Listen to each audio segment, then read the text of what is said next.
Absolutely incredible moment here at Slammiversary. Wait a second!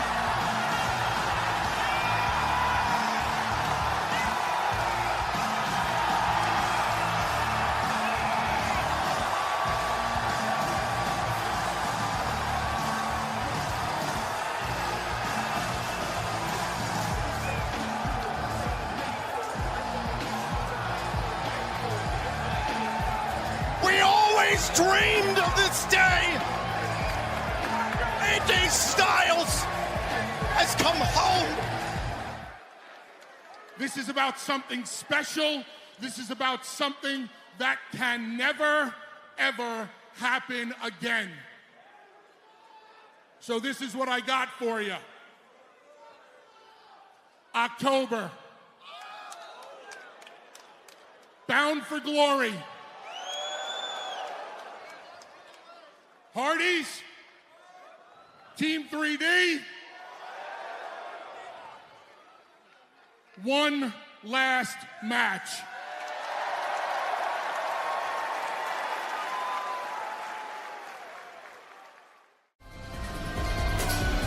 I've always liked them. What is this, a buy low situation? Look at this, they're waiting for Pyro. Ain't coming, guys. Oh, come on, you took that Pyro too? Yeah. They don't need Pyro. Come on. They're the Young Bucks. They used to have... This whore you all adore.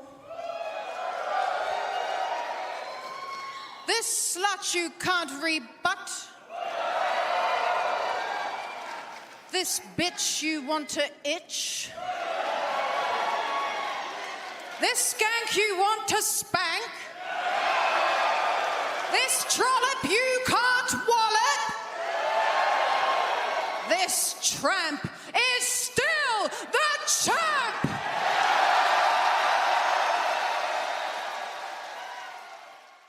In 3, 2, 1, clap. Huh?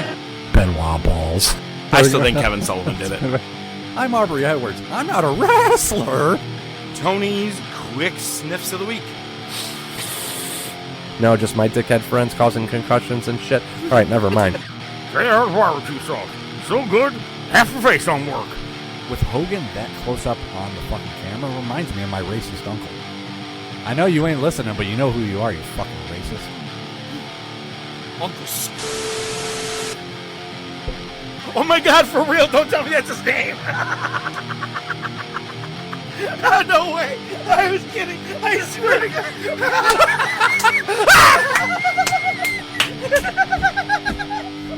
I'm scared. That was just the first thing that came to my head. It was the first thing. Welcome to the Top of Wrestling with your hosts ODM and the Professor.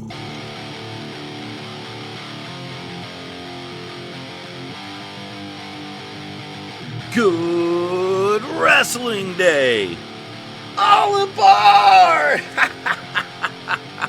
Welcome to the Top of Wrestling Podcast. I'm the Professor, Mark Fantasia. He is ODM, Joe Rizzo, and we're here as we are every Wednesday. This week we got news, results, bringing to the table, reliving the Monday Night Wars with Fully Loaded 2000 WWF pay-per-view. And this week's top topic, as we dive into movies every now and then like we tend to do, this one is one of my favorite sagas of all time, the Police Academy saga, which actually, coincidentally, taught Cassandra from Wayne's World how to speak English, if you remember that. And the Police Academy movies. ODM, what's up?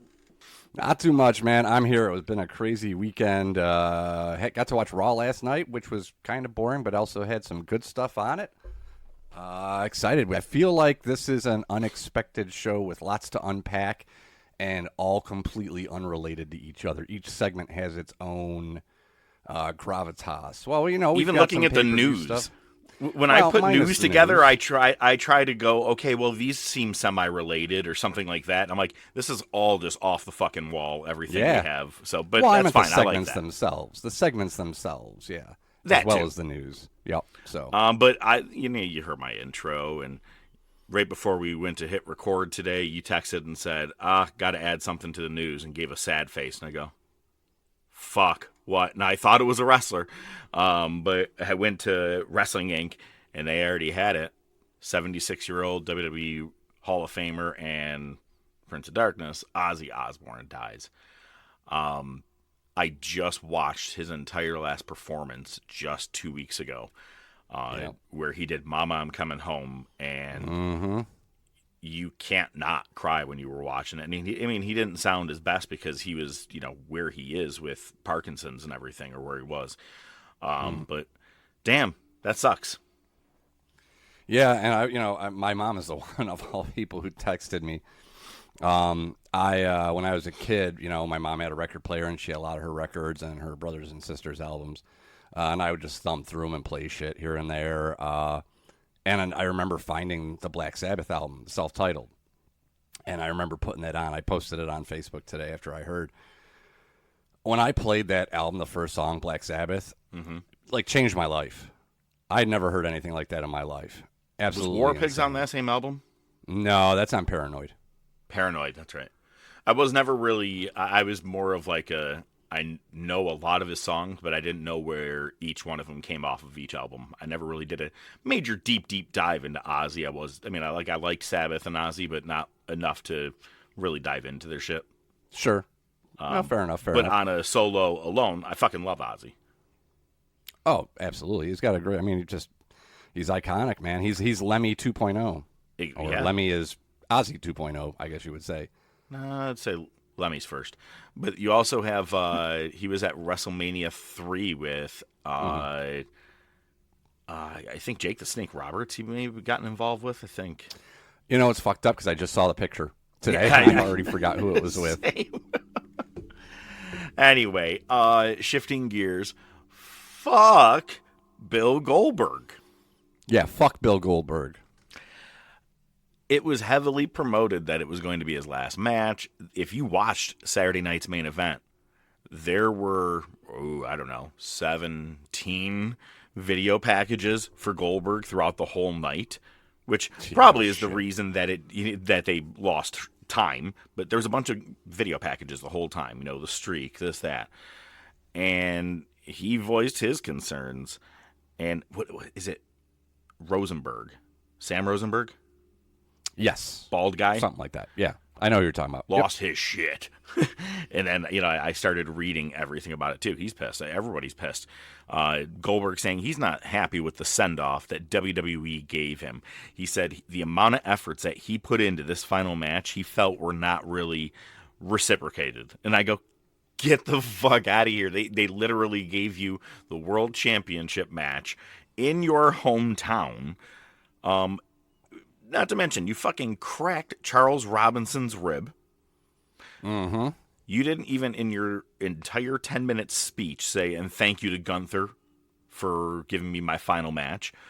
And then also was burying his chops throughout the whole match, being like, ha ha ha, laughing. And then he actually went on record to say, they're not as bad as I thought.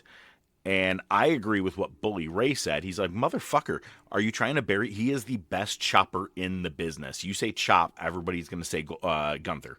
It's your very first. And they probably told him to lay off a little bit. Sure. To be honest. Sure. Let's be, But don't bury the talent that is working with you on your final match. He's a piece of shit. 100%. I've never I just never really cared for him, man. Here's the best part. It's almost perfect timing. Because in a couple of weeks, we're going to be doing New Blood Rising, the WCW pay-per-view. Yeah. Do you remember what happens in that main event? Oh, gosh. It's one of those iconic things that we should be looking forward to in the Monday Night Wars. I feel like we've never talked about it. I saw a clip about it the other day because I'm trying to remember what happens through the rest of the year 2000, and it came up. I'm like, oh God, I forgot all about this. Well, keep me surprised. I can't remember right now. It just exemplifies what a piece of shit Goldberg is and always has been. I just can't really believe that he seriously right afterwards was like, yeah, they didn't give efforts back. They gave you the main event of Saturday night's main event. I mean, what did you want? WrestleMania? Yeah, like WrestleMania main of event night 2 for the world title, and you win it, and then just take it home. They actually gave him a fucking WrestleMania main event. WrestleMania 36. Lesnar, right? No. That was WrestleMania 33. WrestleMania 36, he was the main event against Braun Strowman. Well, no, then I think after that was maybe the AJ Styles Taker match, but the last one inside the arena, maybe, if you want to put it that way. Either way, he's overstayed his welcome way too long for me. Anyway, it's funny you mentioned Brock Lesnar. He's on TKO's banned list. So from reports I'm seeing, and I'm not sure if like just banned as in can't be a talent, or is it banned as in we're not even going to mention his name. He's Chris Benoit. Yeah, I don't know. I mean, I saw that article, and it was a little sketchy because it's just another person saying, oh, hey, I noticed this. You're just kind of getting one person's insight. Now, it's a person that would have insight into the company anyway. So, I mean, I guess there's some standing there, some inside information that might be accurate. But, yeah, I don't know, man. It's like is it like the Black Book where it's Capone? Yeah. In there, you know what I'm talking about. I don't know. I saw that, and it just seemed like conjecture. So, well, hey, it's cool because Benoit's been on a list of his own for years and years. Someone else should join him. He was Al Capone.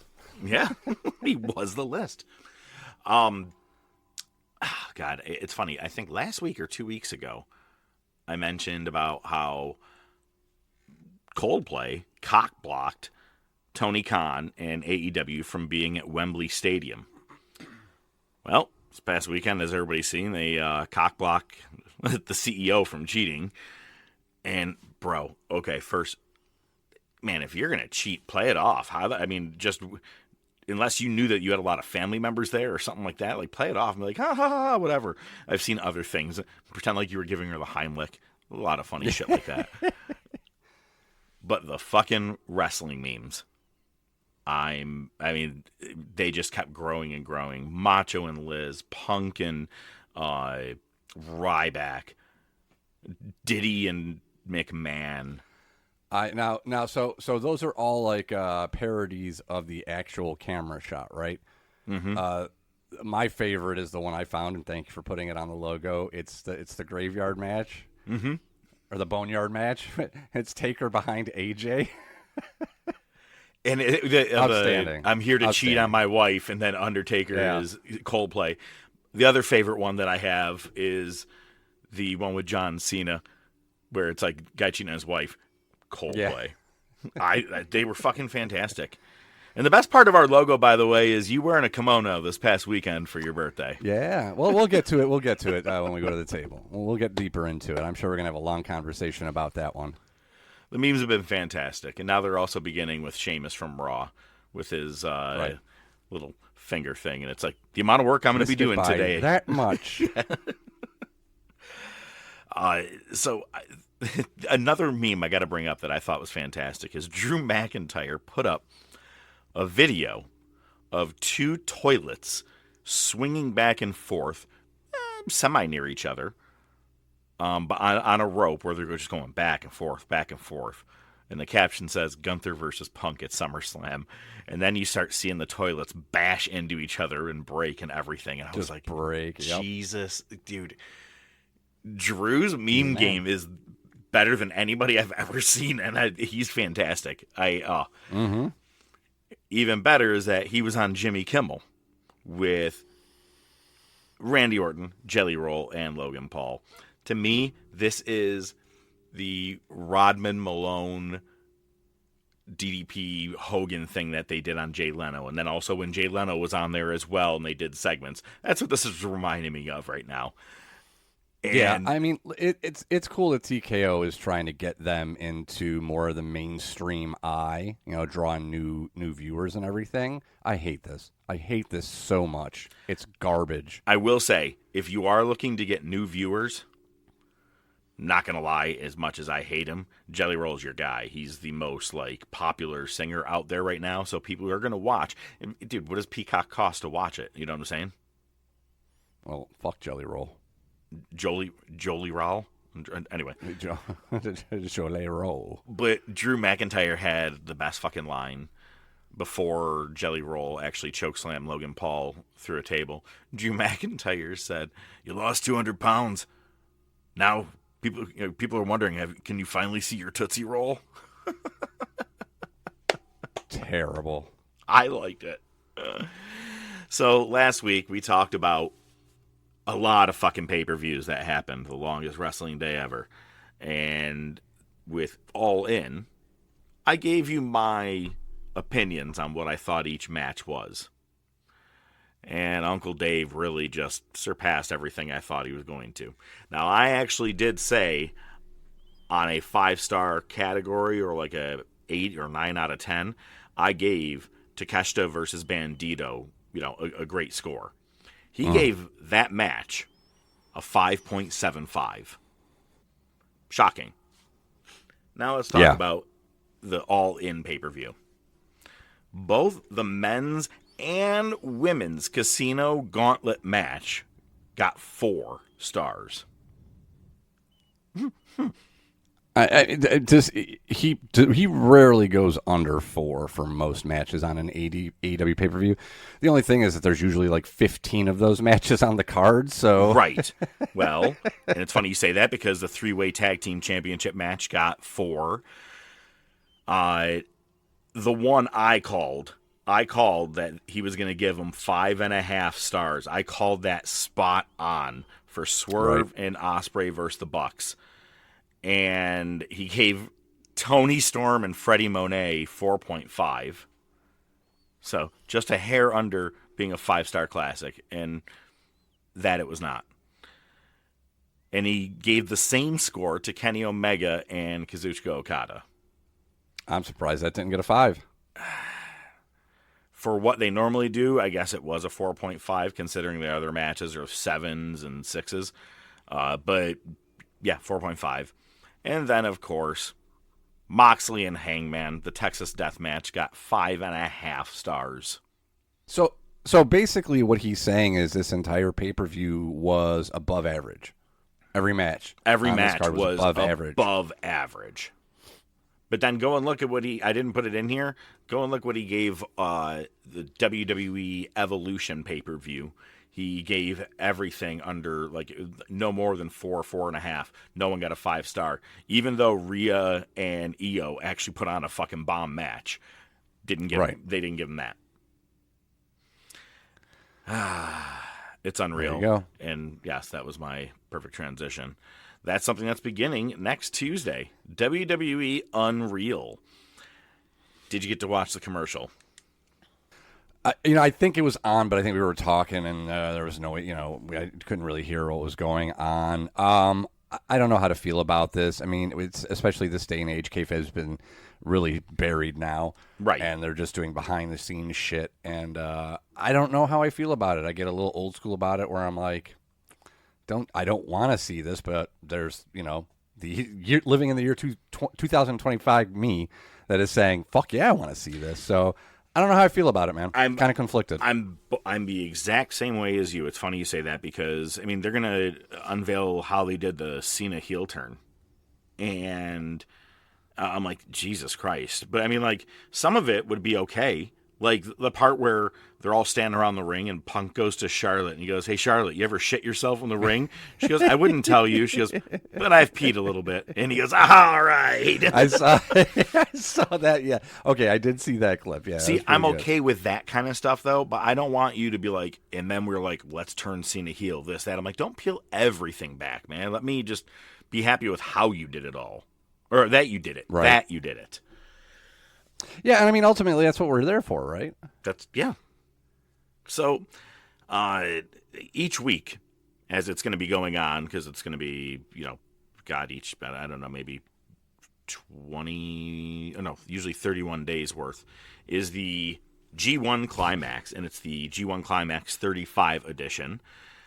Just notable stuff is that Takeshita picked up the opening night win against Gabe Kidd, and Gabe hyperextended his knee. He's not totally withdrawing yet. He's going to see if he can try and get back in time to finish the tournament. But everybody he faces gets forfeit points if he doesn't get there. Oh, it kind of makes sense, though. Yes. Right? Yeah, I mean, but that's how New Japan's going to play it. They're like, well, we're going to play it how we have to. But the people who are leading Block A are Bolton, Oleg, and Evil, as well as Raihohi Aoya. Whatever. Actually, there's a whole lot of people who have 4 points in this whole set, and it's people that you normally wouldn't really care about, minus Yota Tsuji. But on the other block, right, El Fantaz, or no, I'm sorry, it's just Drilla Maloney and Yoshihashi that have 4 points. So each week, this is going to, it'll be more defined where people are going to have more points, It changes, and you also... These numbers are going to shift, very, very hard shift with these numbers. Very much so. But talking about another pay-per-view that did happen this past weekend was TNA Slammiversary. I got to say this. I saw a lot of hate for it online after it was over. Yeah, now I haven't really looked into like the nuts and bolts of everything. I know, some of the high points. And I know there's one thing that people are pissed about in particular, because it's not the first time on one of these shows that it's happened. But yeah, I mean, was it that bad? Like, well, let me ask you: are you talking about the main event? No. Well, then we'll get there. You just tell me when we get there. Okay. The opening match was actually really good between Mustafa Ali defeating Cedric Alexander. Ali almost killed himself. Yeah, Ali almost did kill himself. Yeah, I mean, doing the dive and, put his head on the entranceway. No one really caught him. Now, one thing I've been seeing is that WWE won too many matches on a TNA pay-per-view. Right. But that's what I was getting at, yeah. But, I mean, the system is a solid stable. They defeated the up-and-coming stable in NXT, which is the Dark State. They defeated them. Yeah, I get it. There was a lot of people that won that night, but I think they're also maybe looking for long-term booking because in October is Bound for Glory. That is TNA's WrestleMania. Right. They take all the titles back that night. Something like that is what I could see. But Indy Hartwell defeated Tessa Blanchard. JC Jane defeated Masha Slamovich and actually won the Knockout Championship and now holds both the NXT Women's and that title. And I said, yeah, it's just going to end in a schmaz. There's no way that someone's taking both titles. Well, fuck me running. That's the one I was talking about, right? Because there's Trick. Yes. Right? And now there's this one. So I figured that's where a lot of the complaints were coming from. I think it could lead to something. I really do. I think it's going to lead to, like I said, maybe it's Team TNA versus Team NXT at the next pay-per-view or Bound for Glory. I think they have one in August or in September. Right. So also on this show, Leon Slater, who is like 104 pounds soaking wet, defeated Moose for the X Division Championship. And then after, AJ Styles appeared. And Leon Slater's reaction was like he had no idea about it. He jumped up and down in the ring. I was like, wow, okay, that was pretty cool. And AJ Styles just put over the young talent. It was just a very bullshit thing. But the truth is that, look, what you want them to do? Get into a fight? They're not going to risk a WWE guy going onto that show and having a match. Not AJ Styles, at least right now, unless it's built in advance. They're not going to go, oh, just go have a match right now because they're trying to have him set for SummerSlam against Dom. We just got Dom. Exactly. Cleared. Yep, exactly. It did look, though, the way he was talking to Leon, that actually AJ was going to like do something to him, like give him a Pele kick or something. I was like, is he going to turn heel? Just the way that the promo went. The Hardys won the ladder match, a fatal 4-way, and they won the tag team championships. The Nemeth brothers were the champions, and it was against the Rascals and First Class. CV Navarro and Flop Dollar. And I know that you've seen it because I sent it to you, but I'm sure everybody else has seen it by now. And if you haven't, you should look it up. It may be the funniest thing I've ever watched from someone falling off a ladder. There's falling on it and being like, wow, it's going to hurt my shoulder, my back, everything. And then there's what Flop Dollar does when someone pushed him off the ladder. He just jumped and, I don't know, tried to do a split through the ladder, and his legs got caught up in like 2 totally different places. He crotched it hard. Said to be sore, but okay. Flop Dollar. He just earned that name even fucking more. Oh, my, it was horrible. This I did like. There was a rope ladder that the Hardys had sent down, and they climbed up it, and I was like, okay, that's kind of cool. Kind of like you're on like the one up on a helicopter or something like that. Mm-hmm. Yeah. And after Hardy won the titles, he still danced on that. After Jeff Hardy got the titles, he still did his dance on that thing. I go, the motherfucker awesome. will dance anywhere he can. Hey, it's got to be a first for him. That's true. It was creative. And then out comes Bully Ray to the 3D music, not Dudley Boys music. We're talking Team 3D because that's what they were in TNA. They weren't able to be the Dudleys because WWE's like, oh, you want to go to TNA? Go fuck yourselves. Find a new name. You're not using your name. Yeah. That's why they were Brother Ray, Brother Devon when they got to TNA as well. But anyway, he came out and said, let's run it back one more time. And at Bound for Glory, it's going to be the Hardys and the Dudleys for the Tag Team Championship. I shit on nostalgia matches sometimes, but sometimes I mark out. And Lord knows I'm tired of seeing the Hardys at this point. But the Dudleys, I'll check it out. That's it, exactly how I'm looking at it. I'm like, well, I'm going to check it out. That seems pretty good. I'm all for it. In the main event, Trick Williams did retain the World Championship against Joe Hendry and Mike Santana.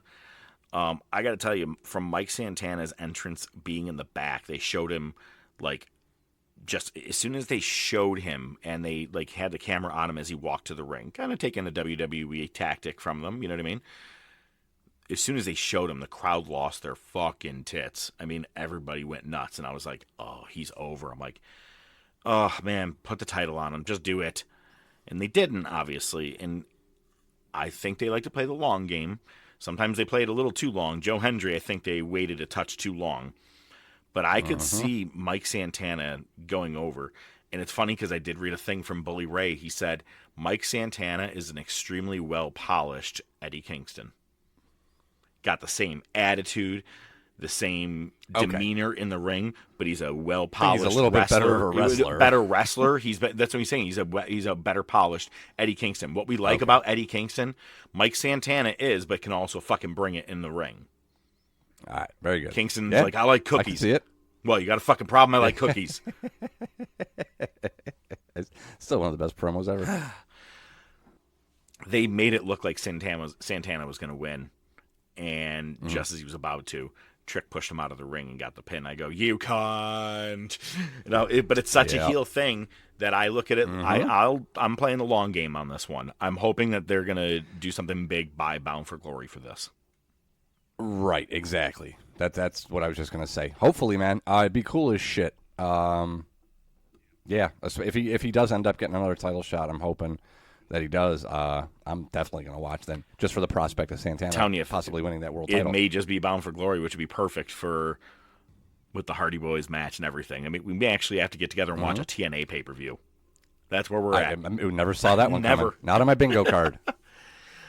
In recent injury news, Austin Theory's injured, which sucks because he's the one that everybody does like from A-Town Down Under. Right. And Grayson Waller announced it on Raw as he was trying to join the New Day. It's funny because he did call himself the Big G. Big G. Kind of funny. That's pretty good. Colton Gunn suffers a knee injury at Collision tapings. These motherfuckers just got back on TV. I mean, just got back on TV. Kevin Owens undergoes successful neck surgery. He's expected to miss all the way up to WrestleMania 32, which, fine, take your time. Usually those things take a long time. And he's one of those guys at this point. It's best for him to take a break, go away for a while, then come back at the pop and see where it goes from there. You know what I mean? And Buff Bagwell underwent a successful leg removal. We shouldn't be laughing at that. My favorite, as soon as I sent you a text, I go, how the fuck did Buff Bagwell lose his leg before Marty Jannetty? I forgot you said that. And this is stemming from the car accident he got in 2020, which I remember us covering. That's as long back as it goes. But no, that sucks, man. He did lose, lost his leg, and that sucks as a wrestler. But I did see can't do that strut anymore. Goes to take the first step. Next one, he just falls over. Family Guy style, just face plants. Rough Daddy. Okay, so let's get into some results from last week.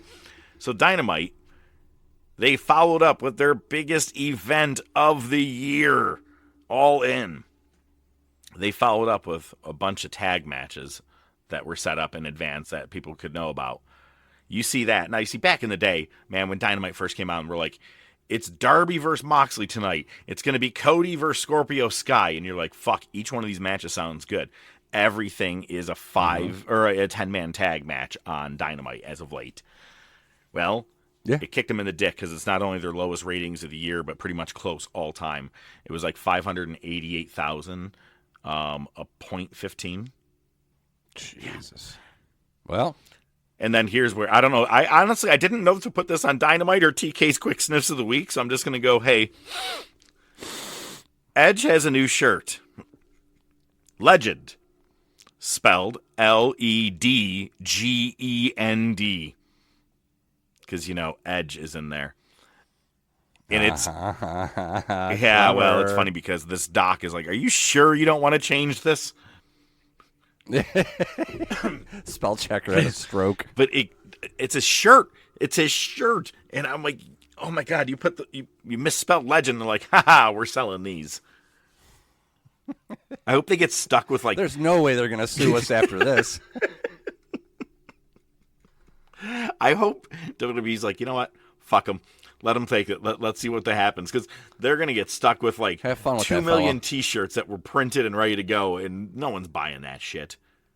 You went from Adam Copeland, there's some Rated R out superstar there. Adam Copeland, to Cope, to now you're Legend. Legend. Bell end. I hate it. Another one of TK's brilliant do a sniff and throw money at people. He did a fatal 4-way match where Gates of Agony won $200,000. I got nothing, dude. Kills me it's the money matches kill me that they do it so often. Like, I mean, last I all right, look at money matches. It was maybe if Ted DiBiase had something in a briefcase, but really outside of that was like the $10,000 body slam challenge with Andre and Big John Studd at WrestleMania 1. You know what I'm saying? Like that's or Vince didn't Vince give away a pile of cash to somebody, but it wasn't the wrestler. No, yeah, it was like fans and shit. Yeah, it was never so this is weird. Who wants $200,000? I got daddy's money. Remember that WCW pay-per-view where they had like the punch hole wall and people were like unlocking doors? No, that was WWF, wasn't it? I think they both did it. I don't know. I'm going on a tangent. Let's move on. Dustin Rhodes, who won the TNT Championship, 3-belt Dustin, did a promo to Dusty. If there's one thing these Rhodes boys do is every time they get on the mic, they make sure to bring Dusty up every fucking time. They're like, you can't boo me if I bring up my dead daddy that you all love. And I'm not trying to be mean. I'm just saying that's pretty much every promo. It's basically like saying the name of the city you're in. The cheap pop, yeah. Yep. Which I love because that's a Mick Foley thing, and it's going to be going real hard through. Oh, it's already going I know, hard, but like right here, he's the best at it. And since they're no longer EVPs, the Buckaroos had a very basic entrance. No fireworks. It just said Nick and Matt, which was it was like Comic Sans writing. It said the Young Bucks. Listen, you know how much I despise the Young Bucks now. They played off of that entrance very well. They kept doing the pose, and he keeps looking over, like, "Hey, come on, hit the. Where's the pyro? Where's the money?" And he's like, and he throws the jacket at him. They played it pretty well, which is funny considering they had 2 fucking entrances at All In. Yeah. So well, they had to get him in while they could get the last one in. And then when they went to go do what they normally call the EVP trigger, when they pointed up, they looked up and they go, fuck, what do we call this thing? Like they didn't talk about it in advance. Right. So what did they used to call it? That's a good question because the running knee is Omega's. That's the V trigger. Yeah. And I don't think the Bucks named it that until EVP. Like a couple years ago. Okay. Yeah, I mean, it hasn't always been that. So I honestly don't know what they used to call it. The double knees. The double knees. I will say I listened to two very specific Jim Cornette things when I waited until we recorded our own shit. I listened to his take on the Bucks, Swerve and Ospreay, and then also his take on the Hangman Moxley match. Just here. Okay, I haven't heard either of them. Marina Schaefer, Wheeler Useless, of course. The Hardley Boys, the Buckaroos. His names are spot on. Dick the Boozer is always my fucking favorite. And yeah, you listen to both of them. If anybody, honestly, they're good takes. Listen to him, and he's like, "God damn it!" Like on SmackDown after Collision in the beginning of the show, Solo was arrested, and it's all led to a cage match at SummerSlam, which I'm okay with because Hikuleo is pretty tall enough, or I'm sorry, Talatanga. And the taller Tonga. It's perfect for him to be next to the cage because he'll like 2 steps and he's already inside of it. Yep.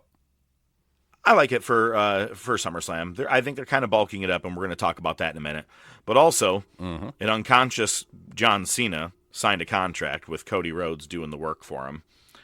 Which means it's not legally binding. Have you seen the picture of it online where it's like this is the actual signature? I think it's probably fake, but it looks really fucking funny. It's like Cody Rhodes and then just like a couple squiggles. Squiggles, right? Yeah, no, yeah. So that's going to be a no-holds-barred match at SummerSlam. Now, you're going to be able to tell that, normally we say, hey, we can't get Raw on this week because of recording days. Well, kayfabe, pal, we had time. And, last week, CM Punk did win the gauntlet to be able to face Gunther at SummerSlam. But the parts I really wanted to talk about was AJ Styles becoming just his own ongoing meme. Do you know what I mean? Anyway. Boo. The part where Pierce tells Dirty Dom, he's like, you better hope that you're going to be clear for SummerSlam. They pan over and AJ Styles is praying. Right before that, I got to give it to Dom. Pierce goes, what was that out there? And he goes, I'm sorry, it was my adrenaline in my soul. And I go, oh, good for you, Dom. Good for you. Oh, okay. Yeah. Quick little... Something, Cody Rhodes. Yeah, I thought it was great that he did that. This week, AJ Styles, as you wrote here, wears many capes. Starts as the valet, where Dom purposely puts his hand backwards to look like he's not looking at the valet. He just throws the keys over his shoulder after he leaves. He starts mopping in front of the New Day after their loss. He's just going on through. And then it was really funny when Dom was laying down at the ringside. He came over and started doing chest compressions. This is AJ Styles' best night in WWE in a long time. Like, unfortunately, I was gonna say since his trilogy with Cena. I feel like. Yeah, pretty much. To the point where Pierce gets in Dom's face. You have to go to medical right now. We're gonna find out if you're cleared.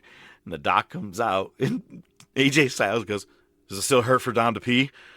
Which Pierce gave him a quick look, like, "Come on, dude." Which I thought was great. And then Dom jumps him from behind. Match is set for SummerSlam. Love the build. I thought it was fantastic. This brought me back to kind of some Attitude Era shit, to be honest with you, where it's like sprinkled in throughout the night, little funny things like that, like with the same guys and stuff, and it leads to something. I thought that was pretty well done. Absolutely. Agreed. Listen, we can both agree probably that AJ Styles is more deserving of something a little more high profile, a little less comedic, but it's working, and I'm all for it. But also, he knows he's in his last year or two. It's so funny. I've seen so many things that people are like, well, he's going to probably go to AEW and blah, blah, blah. I'm like, he's only got a couple years left, and he said that's all his body is going to be able to take. He wants to be able to perform like the Phenomenal One. So he's only going to be around, I would say, probably 2 years left. I could see him staying on board maybe as a coach or some shit, but he's not going to go anywhere else. I doubt it. Styles ain't going nowhere. Stephanie Vacure, which, by the way, all right, last week, Naomi, after Io Sky says, I face you for the championship. She goes, all right, I don't know what you just said, which I guess she got a little bit of heat for, not backstage heat, but like online heat. And I'm like, fuck you guys. That was a good joke. I thought that was great. I don't give a fuck. I mean, it's not as, fuck you. It's not as on par with the Carlito one. Where it sounds like she's like, I know, right? Girl, I don't speak Vietnamese. Like, you don't even live here. Whoa. Oh, stop it. Easy, MAGA.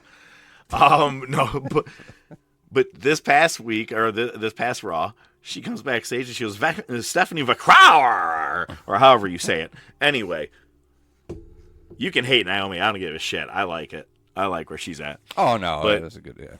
Vacure and Io Sky did put a really good banger of a match on, and much like their match that happened the first time, which they had referenced, they go, like our match in Vegas. And I go, right, well, that wasn't WrestleMania. I'm like, did Io go to NXT?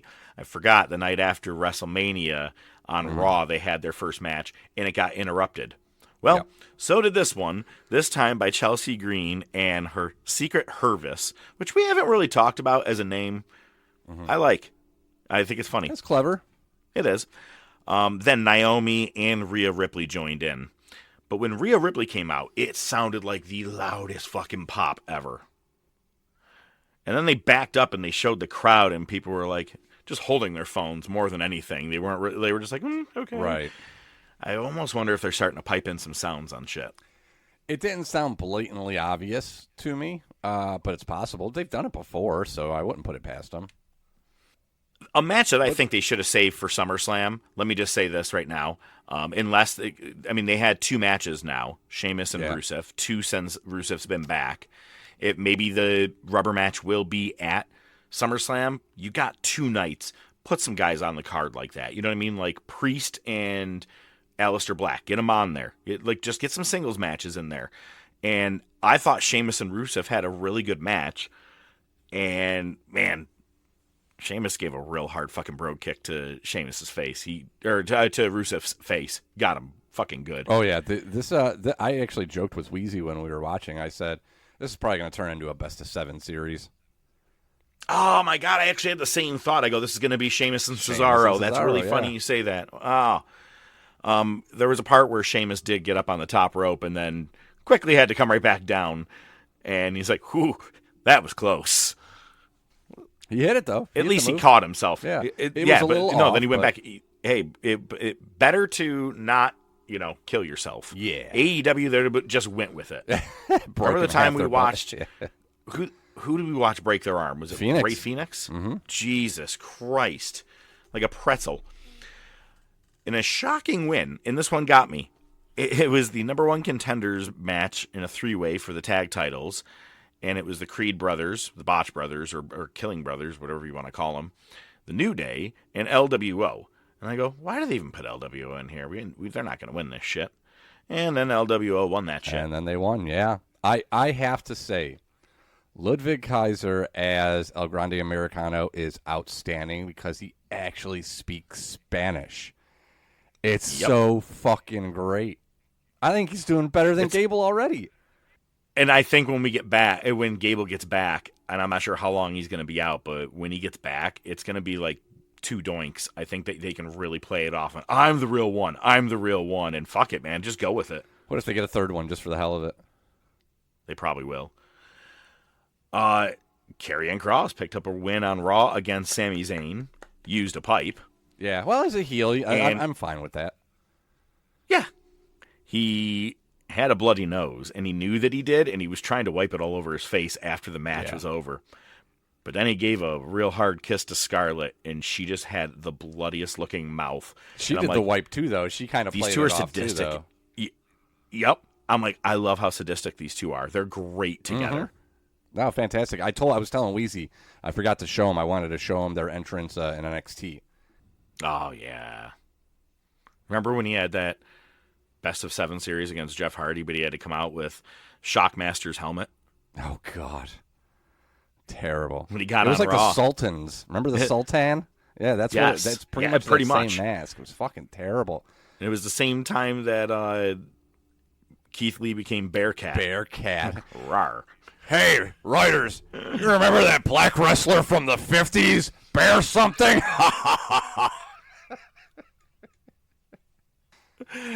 You're not wrong. And the close of Raw was Roman Reigns' 44-minute entrance into him getting real slow talking, doing the acknowledging. Like, I like Roman Reigns, but he's got to speed his shit up a bit. But I did like, he got into the thing, Heyman, you didn't do anything for us. Sammy helped me. And I was like, even that Sammy was a good one. helped. I'm glad he actually brought that. That was good. And Breaker kept getting, in his face, or, wanting to get in his face. And Roman kept coming, back off, son. Easy, son. I'm going to tell you one last time. Yeah, easy, son. That's it. That's it. It's over. But my favorite part, all right, first of all, I think it's a missed opportunity. I know they were turning this into a tag team match because Yeet made the save. And maybe it's a pivot because Rollins is out. I'm not sure, whatever the plan is. Maybe it's supposed to be Rollins, Roman. But I think you're missing an opportunity. I would just do Roman and Breaker. If you want to keep Bronson Reed at ringside, fine, I don't give a fuck. Right. But it would be a good match. And Roman, you come around once every 3 months. Yeah, at best. Put someone over. Mm-hmm. Do something. I think it's time. You know what I mean? I agreed. But I did think it was great after Breaker gave his promo. Roman goes, I didn't hear anything you just said. Here, why don't you use this mic? Throws on the mic and then the Superman punch. And I go, oh, that was beautiful. That was great. Because that's like what you would see in a movie. Yeah, when I saw Roman, because Breaker said something like, get the hell out of here. So Roman makes it look like he's about to leave, and then he turns back. I was like, he's going to throw the mic at him and spear him or something, right? And he fucking did it. But the line leading up to it was fucking perfect. Boy, I didn't hear a thing you just said. It was perfect. So they haven't really announced any of the nights, which sucks if you were buying tickets to go to SummerSlam. Right. It's still at this point a couple of weeks away. But on the 2nd and 3rd, what we know so far, Street Fight, Cena and Cody Rhodes. World title, you got Gunther and CM Punk. Women's championship match, Tiffany Stratton versus Jade Cargill. Don't care at all. I'm really hoping Stratton wins. Can we pause there? Can we pause there for a second? Just because sure. We are a wrestling podcast, we should talk about some of this stuff. Talk about it. Do you think? I figure we were going to give predictions and shit towards the show, but no, I don't want to talk about predictions. I'm just curious because I was thinking about this the other day. Do you think WWE's at the point where they're ready to put the title on Cargill? Not do you think she's ready for it, because we know she ain't. Do you think WWE's going to actually put the title on her? Man, I think they're stupid enough to do it. Yeah. They gave her the Queen of the Ring. But Nia Jax didn't win the championship. That's true, but it's Nia Jax. Did you see Nia Jax? Did you see the spot from the house show where Ripley and Io gave Nia a stink face? And Nia the next day tweeted, I'm going to have to get a pregnancy test after that. I saw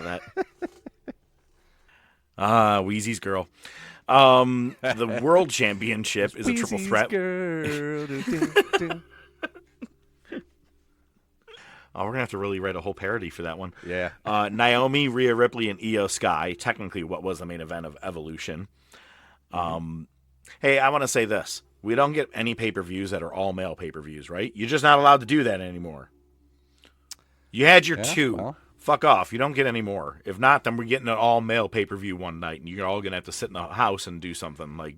I'm not. The opinions of the professor do not reflect those of the show or ODM. I wonder how many times you've said that throughout the years. A few at least. U.S. title is a steel cage match, Solo Sikoa and Jacob Fatu. The women's tag titles, Roxanne Perez and Raquel Rodriguez against Charlotte Flair and Alexa Bliss.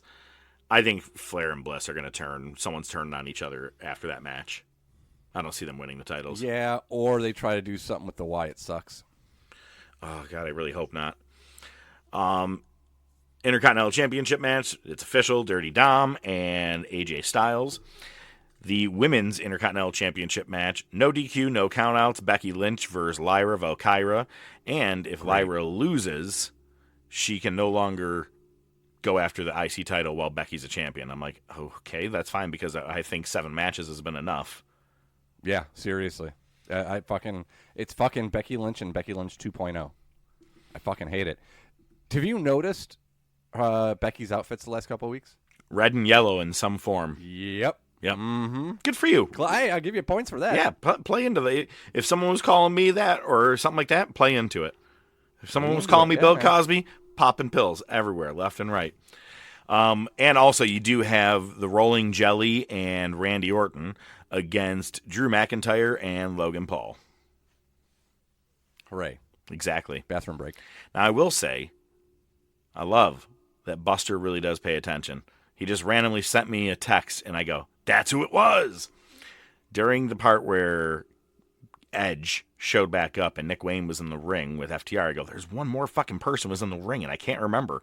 And he texted, Kip Sabian. I go, motherfucker, that was it. He was the one that was with the Patriarchy.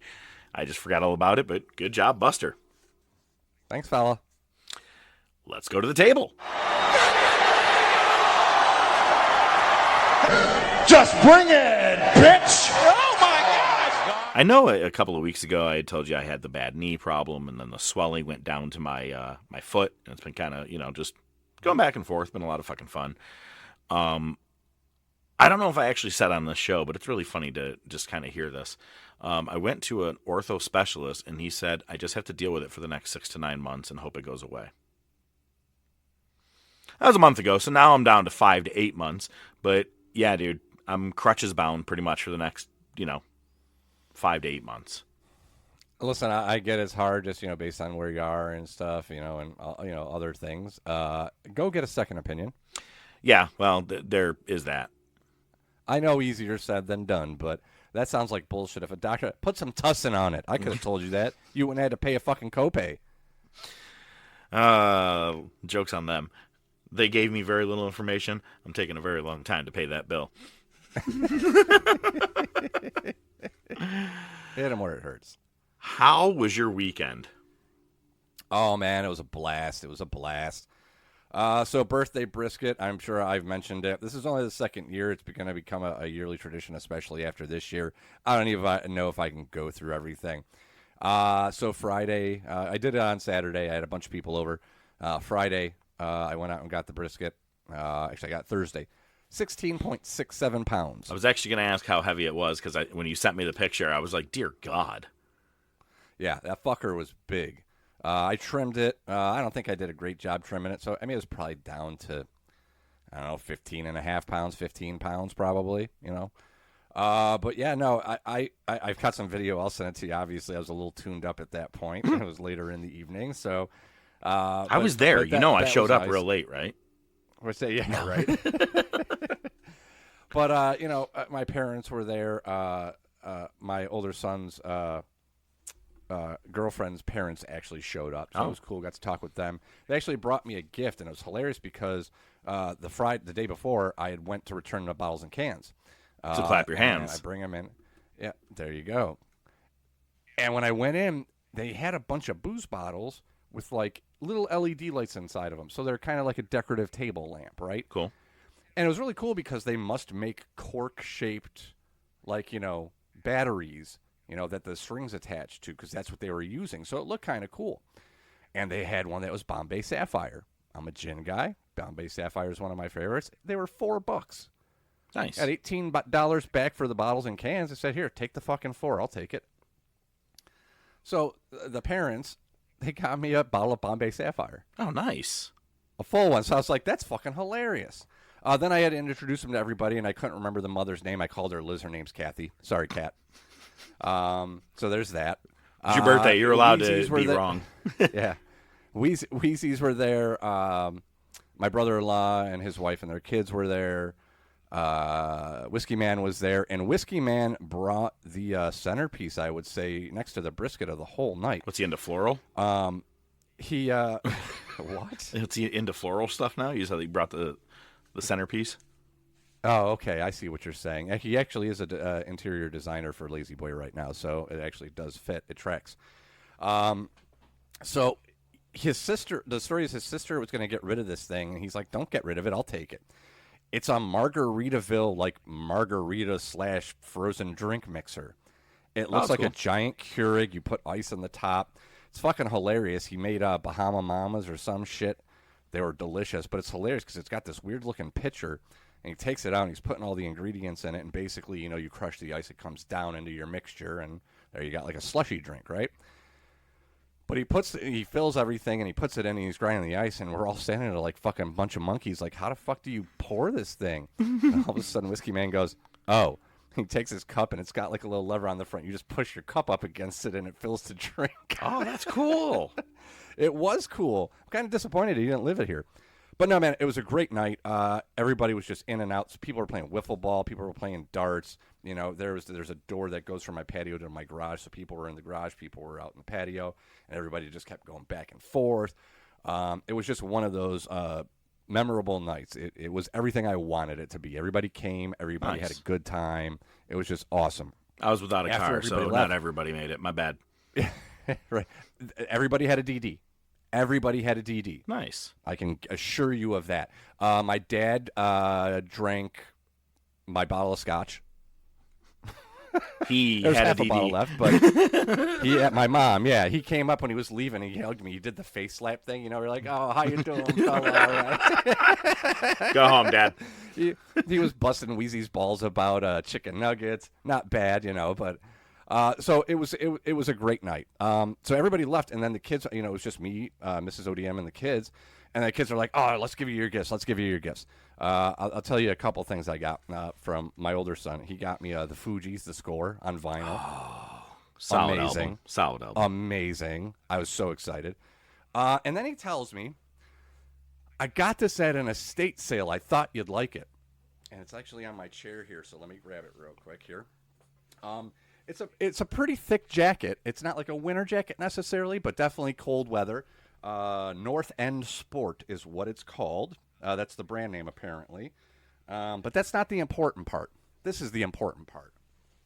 Oh, it's a WrestleMania jacket. 29. Yeah, New York, New Jersey. The way I was like, holy shit, where'd you get that? He's like, I got it at an estate sale. I don't know. the way you're building up, you're like, Naturally- here's the part naturally, about it's- this. I thought you were going to say what's that? John Voight it was his car. He wore this. He spells his name completely differently. No, the best part is it obviously belonged to a wrestling fan because it's a double XL. Oh, wouldn't have been that, boys. And that would have been a quadruple. But I also see here that you have it written and might as well bring it up. Go ahead, man. So some of the other gifts that I got was I got the same microphone that you got, so now we've got the same one. Very nice. I must admit I like it a lot. Sorry if this show sounds a little off. It's our first show. We always have headaches. We're fucking amateurs over here. 6 years amateurs. I got new headphones. Nice. All right. So those are nice, and I've actually been using them, listening to music. Had them when I was cutting the grass. Very comfortable, loving them. But then the biggest thing that I got was I got some new monitors, and I'm still kind of like taking it in. I got two 27-inch curved monitors. I saw when you sent me the picture of the microphone, I saw a very curved version of Shorty and Squatty of Stephanie McMahon. Yeah. Yep, definitely. So, ODM Studios got a bit of an upgrade here. Nice. So, very cool, very exciting. Big setup. So I'm pretty big on your screen, huh? That's the only downfall. Well, and then also, let's just also quickly say you were wearing a kimono at your party. I saw it online. I go, yo, is this dog wearing a kimono? Oh, my God. Dude, it's one of those things I saw a long time ago, and I just threw on my Amazon wish list, forgot about it, got it for Christmas. I'm like, no shit. So Father's Day came around this year, and I was like, you know what? I'm going to try this fucker on. I'm hanging out here, running the smoker. Let's see. Dude, I put that thing on, dude. It is. You mentioned off air Pineapple Express. Yeah. You can't be calmer than I am. I'm wearing a kimono, bro. That statement is 100% accurate because when I put that fucker on, dude, something tranquilo. It also reminded me of next Friday. You reminded me, Uncle Elroy. Want to smoke Uncle Elroy? Because that's pretty much what he's wearing is something like that. Pretty much. Yep, dude, it's amazing. I highly suggest you purchase one. Nice. Well, I'm glad that this past weekend you had your meat, your kimono, and you got fully loaded. See what I did there? Let's go to the wars. Monday Night Wars! Marquise, what are you doing? Don't you dare do that! Bob Venus, the Intercontinental Champion. Why most of us on the mat? Look at the height of Rikishi. No, this was squashing like a bug. Don't even think about it. Rikishi is 400 pounds. Don't do it, Rikishi. You'll regret it the rest of your life. Oh my God! For the love of God, it's gonna be over. And Rikishi may have hurt himself. I can't believe my eyes. Sting, if that is really you under there, you are one of the superstars on the WCW.com poll tonight. And if you win, you will face Booker T. It's one of the questions the whole world is asking, is that really Sting under that mask? Well, I can speak for Cleveland, Ohio tonight on Monday Nitro. This is the real Sting. And as far as you go, Booker T, I hope the fans vote me in because I'm going to take the world title away from you. And oh yeah, the booking committee, I don't care what you say about this mask. This ridiculous thing is coming off tonight. It's coming off! It's the Monday Night Wars. It's the summer of 2000, and it is fully loaded. This is our now third fully loaded. We watched 98 and 99. Here we go with our third version that we have seen while doing the Monday Night Wars. Take it away, ODM. If I'm not mistaken, it's also the last one. You are correct. Oh, there you go. Got to be good at something, right? Fully loaded 2000 coming at you July 23rd from Dallas, Texas. We open up with TNA and Trish versus Lita and the Hardys in a 6-person intergender tag match. You get to see how over the Hardys are in this match, dude. This is, I think, they've been getting big pops. This might be the biggest pop they've gotten so far just coming out. I think Lita is helping that because she is over as hell. Jeff gets tagged in, and you can hear every woman in that arena creaming themselves. Like, legit. Like, everybody cheering when Jeff got tagged in was all the women. The Hardys and Lita hit like a triple suplex on Test and Albert, and then the Hardys take their shirt off, and then Lita takes her shirt off. Oh, yeah, she did. Albert press slams Jeff to the floor. Lita hits a moonsault to Trish to get the pin, and then Albert just attacks Lita. TNA beat down the Hardys, and Trish starts beating Lita with like a leather belt. Ever tell you how much I love Lita? Oh, I was a mega Lita fan, and then in 2006 and 7, when she started wearing shit with Edge, I was like, Jesus Christ.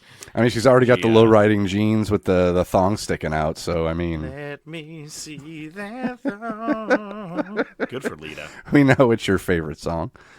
Let's see. Foley's talking with one of the suits in the back. Edge comes up, says, hey, Christian's got food poisoning, and Foley says, how convenient. I think he's got a case of Frady Cat-itis. Get it? Oh, I got it. That's anyway. Like, you know that McMahon wrote it, and he's like, ha, ha, ha, ha. Yeah, that's good shit. Foley says, all right, I'll send for an EMT. We see Taker arrive on his bike. He asks one of the PAs, you seen Kurt Angle? He says, oh, he's right there. Angle freaks out, and Taker just chases Angle through the back of the arena, even into a room. The best part is once he gets in the room, Angle's like, all right, I'm going to leave now. And Taker's got to back up the bike and fucking figure it all out to be able to squeeze through the door. They just cut away. Next you get Taz versus Al Snow. Snow puts on a good showing, but Taz wins with the Taz mission. Edge is in the bathroom. Christian's in a stall making all kinds of noises. Foley and the EMT come in. And EMT's like, yeah, listen, I don't think he can defend the title tonight. I don't think he can wrestle. He's like, okay, all right. And they just leave. We cut to Triple H and Stephanie in the locker room, and it looked like it was Harvey Whippleman that was delivering flowers. I'm pretty sure it was him. Oh, was it? I didn't really pay attention to the. Yeah, some extra. Yeah, I think it was. And there's flowers everywhere, and Triple H is all pissed off. He wants to know who they're from. Stephanie's playing coy. Triple H looks for a card, finds it, and he reads it's like to a good friend something. You're the best. It's true. Crowd actually pops when they hear that because they're obviously watching it on the Tron. So Angle again also over as hell. Next you get Benoit with Eddie versus. That's not right. No. What the fuck? It's Eddie with China. Why did I write Benoit? Maybe you're used to them being together? I don't know. Maybe I just saw a pillow nearby. I don't know. Anyway, it's Eddie with China versus Saturn with Terry for the European title. Saturn and Terry jump China and Eddie on SmackDown. China comes up the ramp, clocks Saturn, grabs Terry by the hair, but Saturn makes a save. Eddie and Saturn fight back to the ring. Saturn attacks China later in the match. And somehow, at one point, China's leaned up against the Spanish announce desk. Saturn hits her with a clothesline, which puts her through the table. That thing was propped up for another match, I'm betting. Yeah, right. They're like, listen, guys, this thing, if you sneeze on it, it's going to fall over, but we need it for a spot. Don't touch it. And I know what match it probably was, to be honest with you. Yeah, Terry comes back to the ring. Saturn uses her as a shield. Terry low blows Eddie, and Saturn wins the European title. Next, we see Christian and Edge. They're putting their gear away. They're talking about how easy it was to fool Mick Foley. And then Foley comes in, and Christian runs to the bathroom stall. And Foley peers over the top of the stall. And we actually get a camera angle of it. It's Christian, taking what looks like puke from a bucket and pouring it into the toilet to make the sound like he's throwing up. So, and Foley goes, "You're so totally busted, man. The match is on." It was cheesy funny. It was very cheesy funny. Cole's with Taker, who's got a mouthful of chew. And he looks at the monitor that's right next to him. He sees Angle on his bike. Starts just cussing. Taker chases him off. Next, we get Edge and Christian versus the Acolytes for the tag titles. Sign sighting. We beat up some kid for these tickets. That was pretty good. I like that. Bradshaw cuts a promo on Edge and Christian for running down Texas during their pre-match promo. Edge uses the title in front of the ref on purpose to get DQ'd. Acolytes beat the shit out of him post-match. We see, this is my sleeper moment of the night. Every pay-per-view or Raw, they've been cutting over to WWF New York. Yep. Right? And there's usually somebody from the roster there. Well, this time it's Big Boss Man. And he asks this young-looking kid, "You got ID?" Well, no, you're going to need ID. No, I'm not security. I'm not the police. I'm the Big Boss Man.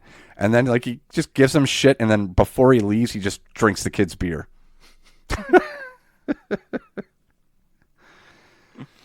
I thought it was good. I don't know. Triple H and Stephanie in the locker room, still pissed at Angle. And Stephanie's like, "It doesn't say Kurt Angle, though." He goes, "No, it says it's true. It's true." Stephanie's like, "Why don't you just ask him yourself?" Not a bad idea. Taker is still chasing Angle, and they end up in this spot, and Angle does an end around. So he goes down this corridor, breaks a right. Taker follows him. Angle goes around the corner, comes up behind him, takes his knee out with a giant wrench. And I mean comically giant wrench. Big truckers aren't even using this one. Exactly, yeah. Next you get Rikishi versus Val Venus with Trish in an Intercontinental title cage match. I completely forgot about this. Yeah. Completely forgot about this. Trish slams the cage door in Rikishi's face.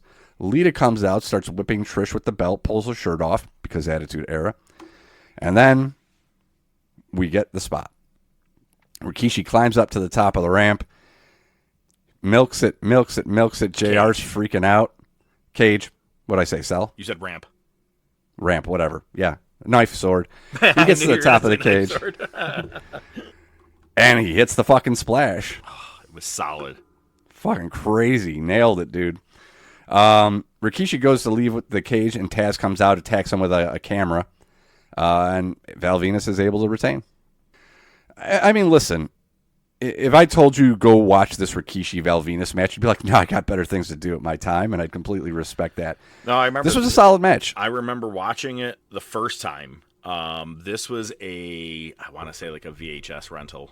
Like I had to get it from Wegmans. Like I didn't get to see it originally. Right. This was my first time watching it all the way through, and I remember, this match is pretty good for Attitude Era, actually. Right. Yeah, not bad at all. We cut another low-key moment of the night. We cut to Taker in the back after he got attacked. And he's in front of one of those signs where it says, this workplace has not had an accident in blank days. And you can, erase it and write it in as the days go on. And he just wipes it off. It said it said 49 days or something. He just wipes it off and he walks away. It was fucking great. Love it. Triple H is looking for Kurt Angle. And he sees Whippleman, and he's got more Stephanies for flowers. So he's like, show me where he is. All right. So he shows him to a door, and Triple H goes in. He says, Angle's going to catch a beating for this. And Whippleman goes, Angle? And we hear basically somebody's on the other side of the door just punching it, is what it sounded like. But somebody's getting their ass kicked. The door opens, and it was Jericho. So Jericho beat the shit out of Triple H. He was the one sending the flowers to fuck with him. Awesome. Shane comes to the ring. Everybody's calling him a pussy. And he goes, well, to prove I'm not one of those, I'm calling out the great one. Not for the title, though. Just bring it. Dude, everybody's getting jumped before their matches tonight. What the hell's going on here? Everybody. In case you didn't know who's beefing with who, we're going to have a pre-setup for every one of the matches tonight. Yeah, pretty much. Rock comes to the ring, calls Shane a pussy. He says, I know this is a setup. Benoit's on the Tron. He's in Rock's locker room. And he just starts ripping up all his clothes. At one point, it looked like he poured kerosene or gasoline or lighter fluid on. Never lights it on fire. Just rips everything up. And Rock heads to the back. Next, you get Angle versus Taker. Taker comes out on his bike in the middle of Angle's entrance. They brawl right to the crowd. There's not much to say about this. This was a revenge match, even with the knee injury Taker won. Mm-hmm. Then we get Jericho versus Triple H in a last man standing match. Holy hell, this fucking match. This is the one I think the table was meant to break, but I mean, yeah. But this is actually pretty infamous. People talk about this match still between Jericho and Triple H, and I like it because I think Jericho is still trying to prove himself, getting the WCW stank off of him. This match brought him to the next level. Oh, 100%. 100%. Yeah, Jericho gives Triple H the DX chops at one point. Triple H hits a pedigree, lays on the corner buckle. Jericho gets up at 9, though. Triple H gets a chair, couple chair shots, sets up a pedigree on the chair. Kyoto tells Triple H not to. Triple H shoves Kyoto. Jericho low blows Triple H, hits a heat shot. Triple H is busted open bad. Yep, hard. This dude is fucking bleeding like a motherfucker. Triple H and Jericho both grab monitors at the announce desks and hit each other simultaneously. It was fucking great. Jericho locks in the walls. Stephanie comes in, grabs Jericho by the hair, so Jericho puts her in the walls. They end up on the floor. Triple H backdrops Jericho through the announce desk. It breaks. And Triple H gets up at 9 to get the win. See, even back then, that was an okay amount for going to 9. In the Texas Death Match for Hangman and Moxley, they got up at 9.5 or 9 3/4, like 17 different times, and it's Jesus like Christ. It's overdone. You know what I mean? Like you're allowed to get up at 3, right? Yeah, it should get progressively more and more as the match goes on. Imagine that. You would think. Main event: it's Benoit was with Shane versus The Rock for the world title. Shane is out wearing Rock sunglasses. Benoit's wearing one of the ripped shirts. One of the stipulations for this match is that if Rock gets DQ'd, he will lose the title. We get a people's elbow. Shane distracts the ref to prevent the pin.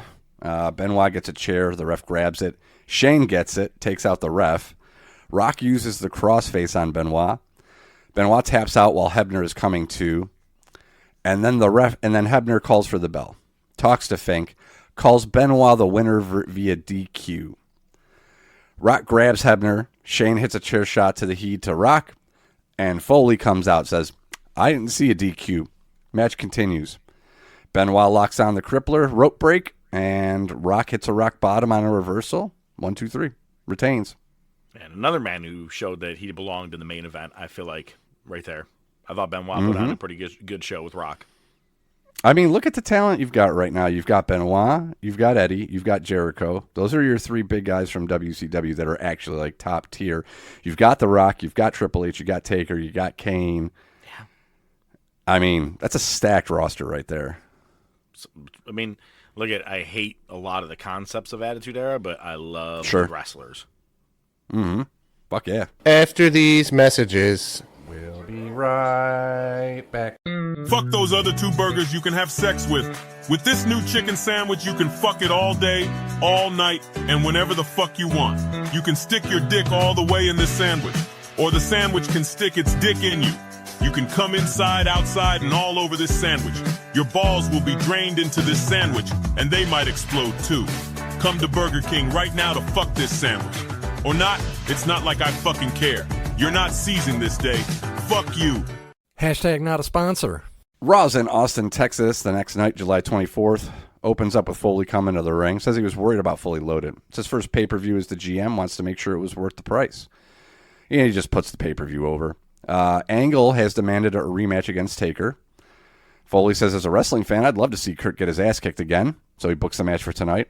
Starts talking about the title match. Benoit and Shane come to the ring. Benoit says he got screwed. Then he pulls out a Bible. Shane cuts a promo on Foley, shows footage of Benoit winning. Foley says, things change. Benoit wants a rematch for the title tonight. Foley says he'll take it under advisement. Benoit says that's not good enough. Triple H's music hits, but it's Stephanie. She comes out. She brings up being railed by Triple H last night. Yes, you heard me correctly. She brings up he is that damn good, and he showed me several times last night he is that damn good. I'm sure he did. Demands that Mick books with that rematch tonight. Foley says, I agree with Jericho's assessment, and Stephanie slaps him. Foley says, you know what, I could fine you, I could fire you, but I'm not going to. You and Shane always want to get involved in WWE matchups. Well, you guys are going to be involved tonight. We're going to have our first ever brother-sister tag match against 2 opponents of my choosing. Tell Benoit and Triple H not to get involved, because if they do, I'll fire all of you. Next match, it's first match, I guess, is Road Dogg with X-Pac versus Blackman for the hardcore title. X-Pac joins commentary, says him and Road Dogg got this little thing going back and forth on who's the better singles wrestler. Blackman retains. X-Pac announces he's going to be facing Blackman for the hardcore title on SmackDown. Hooray. We know where this is going. Mm-hmm. Stephanie and Triple H are in the locker room. Triple H asks, why'd you slap Foley? There's more flowers on the desk. Steph starts freaking out. Triple H is frustrated. He's not in the best of moods. He's got this crap to deal with. And what's with the flowers? She goes, again, read the card. And he's like, oh, you want me to read the card? And he throws the vase against the wall. And Stephanie starts crying, saying, those were for me. For you, dick. And solid steroid response. Right?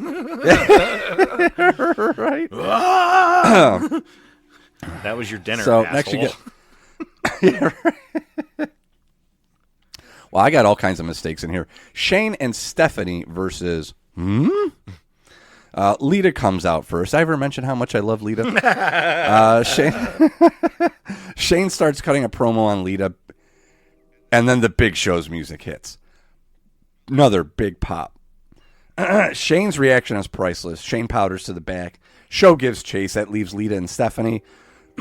Lita sets up the moonsault, but Trish comes in, knocks her off, uses the leather weight belt. And I didn't hear the bell ring, but I'm guessing it was just a DQ. Cut to Show looking for Shane in the back. And next we get Godfather versus Bull Buchanan with Steven Richards. If the Godfather wins, Richards will stop censoring. If Buchanan wins, Godfather gives up pimping. 2 signs I spotted.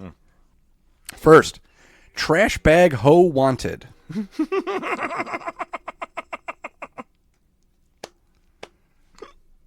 Hey, you got to put it out there. If it's a good shot, it's a good shot. The Austin hoes look good, too. I think there's a set of twins in there. That's not a euphemism either. Was that the other sign?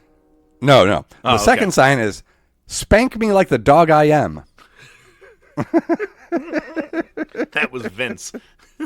Yeah, right? One of the hoes ends up getting hurt. The ref is tending to her, and his godfather is going to hit the hoe train. Richards lands, kind of throws the chair in front of his face. Buchanan wins. No more hoes. Lawler's upset. This is where he becomes the good father. The good father, yes, sir. We see Shane in the parking lot. He's ducking behind cars to try to stay hidden, but Show spots him. The chase continues. Next, you get Angle versus Taker. Angle comes out first, says Taker didn't beat me. He beat a man living in fear. During the match, Shane and Show end up to ringside. Shane ends up in the ring, eats a right hand from Taker. Taker sets up the choke slam. Show says, no, I want the choke slam. Taker shoves Shane over there, and Big Show takes out Undertaker. Another Big Show turn. He was with Shane just not too long ago, wasn't he? Like the beginning. And then he left year. for Hollywood. Yeah. And disappeared. So I saw that coming a mile away. But yeah, another Show turn. Show starts working the bad knee. It's a 3-on-1 beatdown. Choke slams him. Back from break, Coles with Taker in the back, and all three jump him again, and they smash a cinder block on his knee. Jericho comes to the ring. Promo on the match from last night. Gives props to Triple H. He says, but I'm not finished with you yet. Triple H is watching from the locker room. He ends up on the Tron. And Triple H says, you're tougher than I ever gave you credit for. You proved you're nowhere near my league, though, and I don't feel like having another match last night. I proved what I needed to. So get your bags and save yourself another ass whooping. Go to the hotel and lick your wounds. Jericho says, well, I guess that means I got to come back there. Calls him a flower boy jackass. Whatever that means. He heads to the back. They start brawling. It's a pull apart.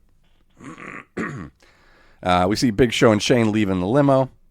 Next, you get Scotty 2 Hottie versus Taz. Taz wins. Rikishi to ring. Taz powders. Foley's with Edge and Christian. This week, Foley's office is just a small folding table. He has his commissioner nameplate, a cactus, the bat phone. The bat phone is the red phone for those of you. It wasn't really a bat phone. It was just a red phone. His gavel and what appeared to be a spray bottle. I'm guessing it was to water the cactus, if I had to guess. The gavel and cactus are, I believe, reoccurring things each week. Every time. Oh, the anvil is. Yeah, the anvil we've already seen. Yeah. Yeah. Foley says, hey, I'm not sure to book you guys against the Hardys or the Dudleys, so how about a three-way? My rulings rule. After Edge and Christian leave, Kane comes in. He starts wrecking the shop. He wants Shane and Big Show and Angle tonight. And Foley's like, well, Shane and Big Show left, so I'll come up with something. Back from break, Foley finds Angle. Angle looks like he's about to leave the arena, and Foley's like, I'm going to kill two birds with one stone. How about you and Benoit face Kane and The Rock tonight? Next, you get the Dudleys versus the Hardys versus Edge and Christian for the tag titles. Lawler mentions that Lita and Trish will have a leather strap match, then says sticks and stones may break my bones, but leather straps excite me. Yoo-hoo! Have I ever told you how much I like Lita? Yeah, I can look at you.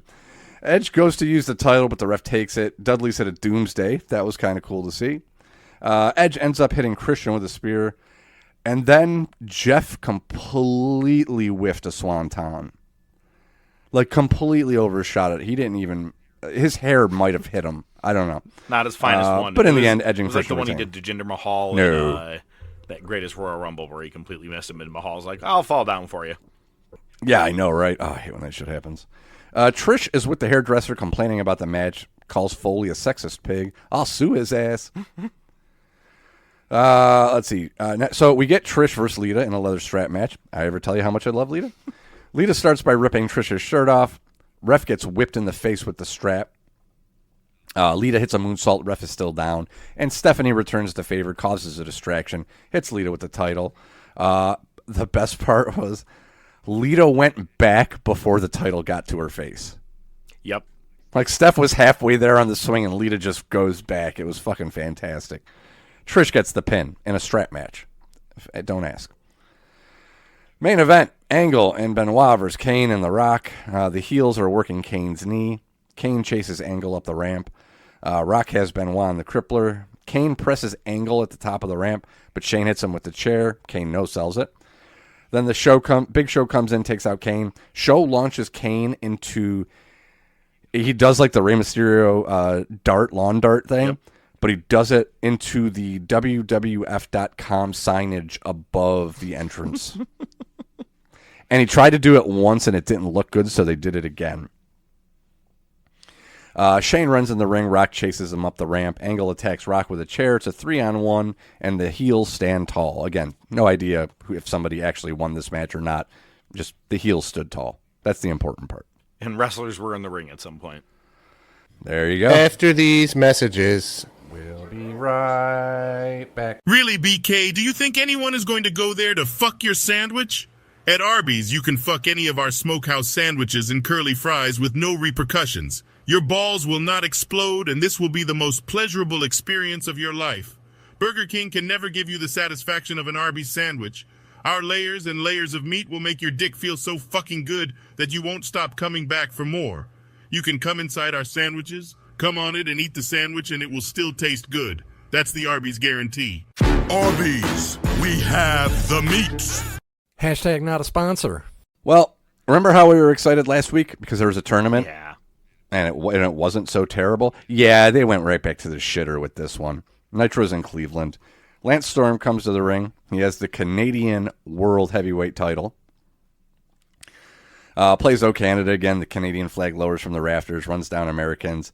And he says he wants a warm-up match for New Blood Rising. Big Vito comes out and says, hey, you Canadian piece of shit. And Storm says, oh, let's have it be title for title. Okay. At this point, I had to take a break on my day off to help my helpless team member. Anyway, Lance Storm gets the win, and now he is the Canadian Heavyweight Champ and the Hardcore Champ. I like the big Canadian sticker that's on the championship. Mm-hmm. Looks good. Booker comes to the ring, basically cuts the same promo he did the night after he won the title. Thanks the fans, calls out the number one player hater, Jeff Jarrett. Save the drama for your mama. Goldberg comes to the ring, says, I never really had a problem with you, brother, until last week when you put your hands on me. You said you were going to defend that title every Monday. I'm your partner for tonight. Booker accepts. And then the Cat's music hits. He comes to the ring, tells Goldberg, I'm the boss. You work for me. We're going to let the fans decide who you'll face tonight. For the next hour, fans can vote on WCW.com. So I'm guessing the fans in attendance have no say on this. Right. Because there weren't any fucking smartphones at that point. You mean everybody always has that in their pocket? Oh, yeah, you know. It's Goldberg plus 9 others in the running. We'll get there in a second. Sting's one of them. Cat gives Goldberg 5 seconds to get out of the ring. Cat ends up powdering, and Booker goes after Goldberg. Hooray. We come back from break. We get a shot of commentary. Kidman's there, and under Madden's name on the Chiron, it says, TV's best-looking big man. That boy was always a mark for himself, wasn't he? That's some AEW shit. Mm-hmm. All right, so the list for voting is Goldberg, Sting, Kidman, Lance Storm, Mike Awesome, Canyon, Buff, not anymore, Shane Douglas, Stevie Ray, and Vampiro. Kidman says he's on commentary because it's Tori Wilson's birthday, and that's a shoot. And he has a videotape, like an actual VHS tape in his hand. Wink, wink, nod, nod. So David comes to the ring with Miss Hancock. It's funny. Miss Hancock starts dancing. And at first, I thought it was 2 of Mike Awesome's fat chicks in the front row that were clowning Miss Hancock dancing. Because Hancock starts dancing, and they're like, look at her. She looks terrible. She needs to eat something. I think they were just fans. Never saw them. Some bitter-ass bitches in the front row. This is why my husband comes here, because of this bitch. Oh, God. David tells her to stop dancing. Chavo and Major Guns come to the ring. And, yeah, I guess it's a mixed tag match. David is wrestling in his dress pants and a shirt and a tie. And apparently Major Guns and Miss Hancock are going to have a mud bath match at New Blood Rising. And I don't care. Major Guns rolls up Miss Hancock for the win. Hooray. Jarrett's in the Cat's office. He's pissed about Cat's decision to let the fans decide who gets the title match. Jarrett wants a title shot tonight.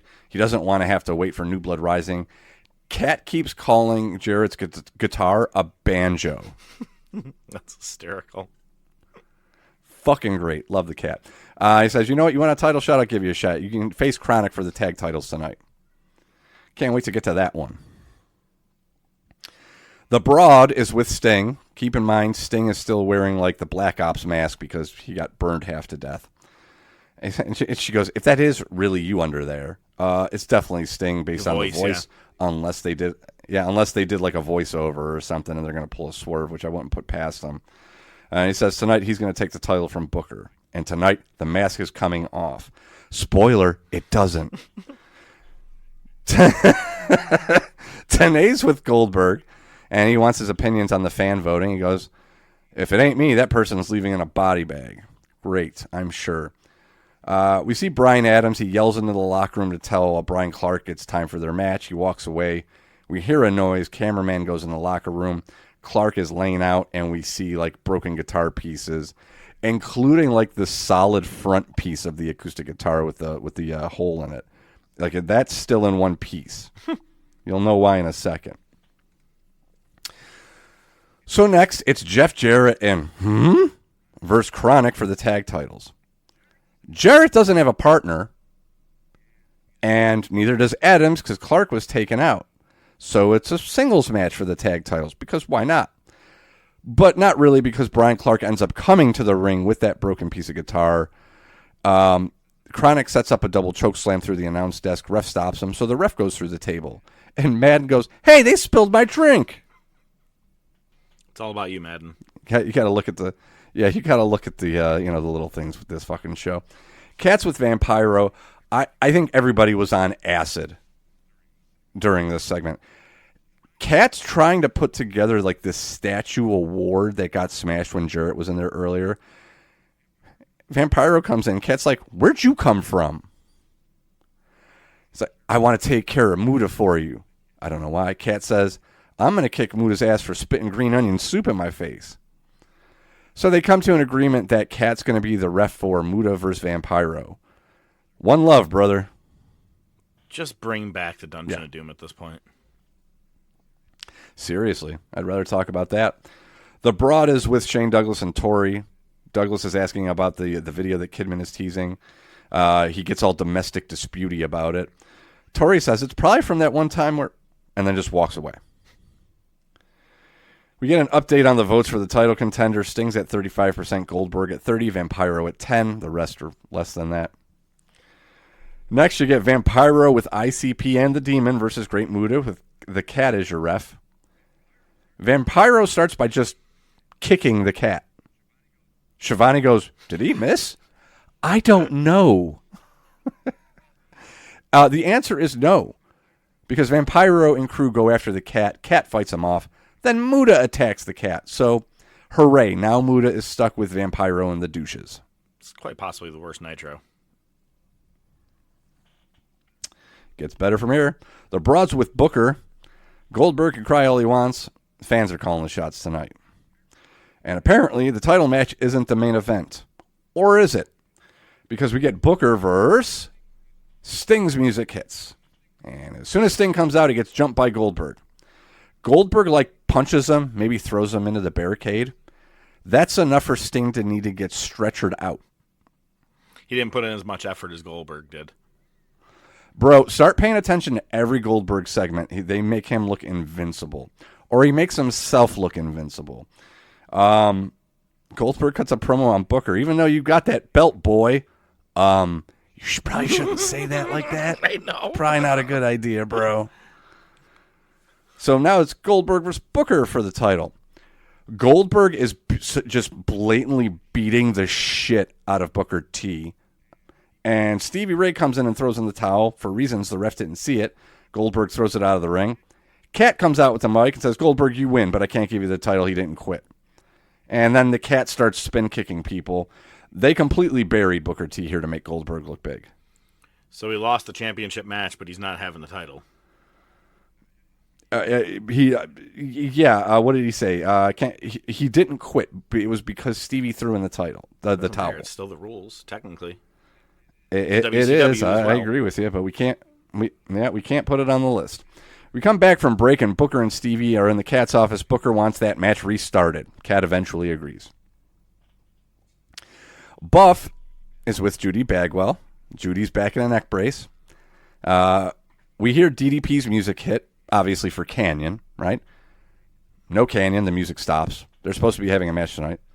Then the music plays. Then it stops. Still no Canyon. Buff cuts a promo, says, Canyon, your ass is mine. Judy says, get your chicken shit ass down here. Buff says, well, Canyon's not showing, so Buff Daddy wins. Judy does the Buff strut. And then we see the camera get put down. Like the camera that's actually taking the shot gets put on its side. Cameraman goes in the ring. It's Canyon.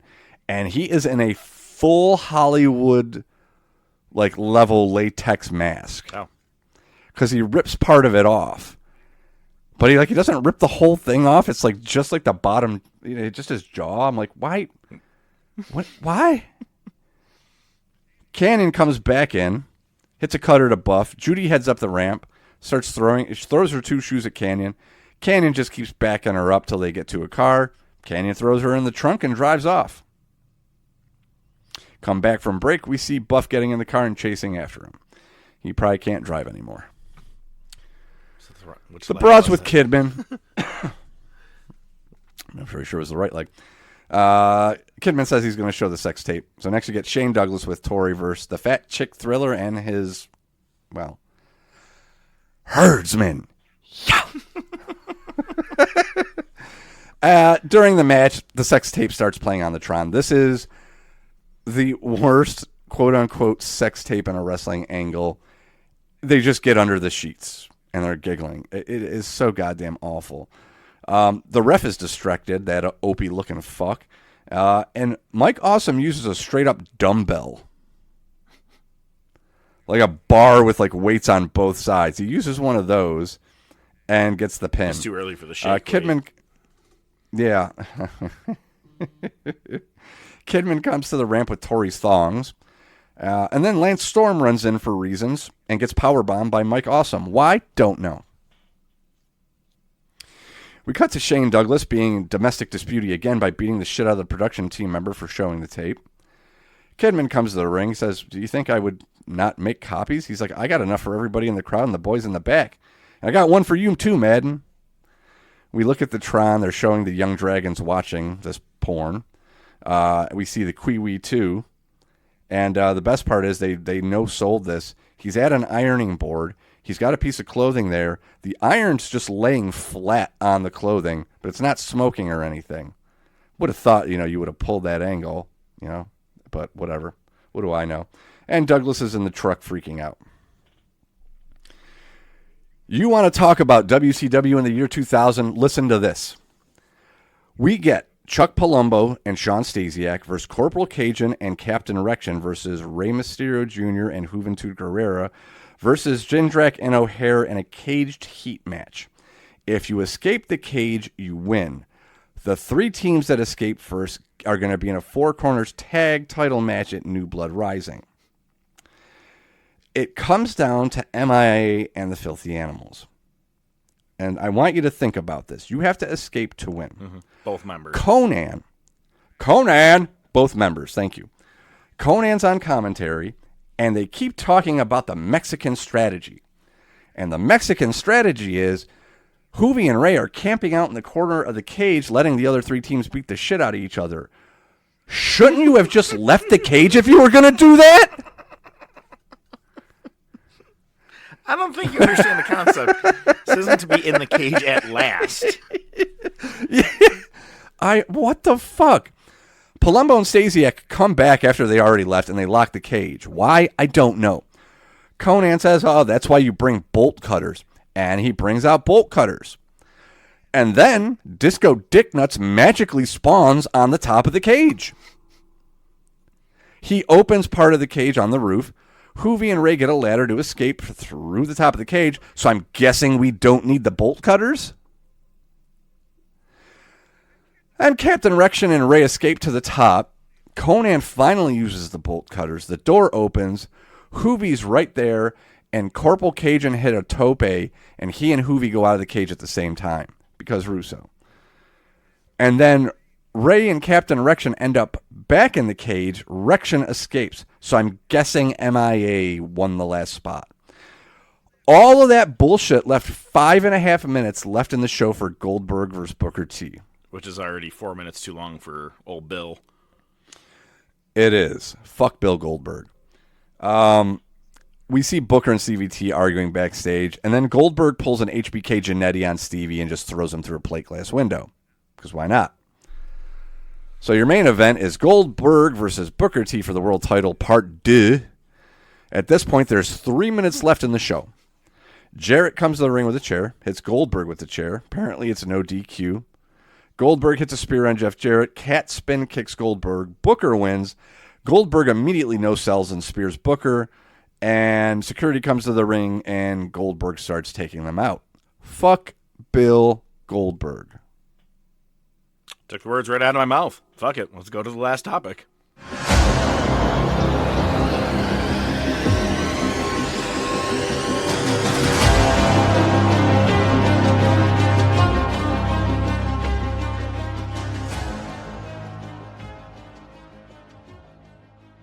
Do do do do do do do do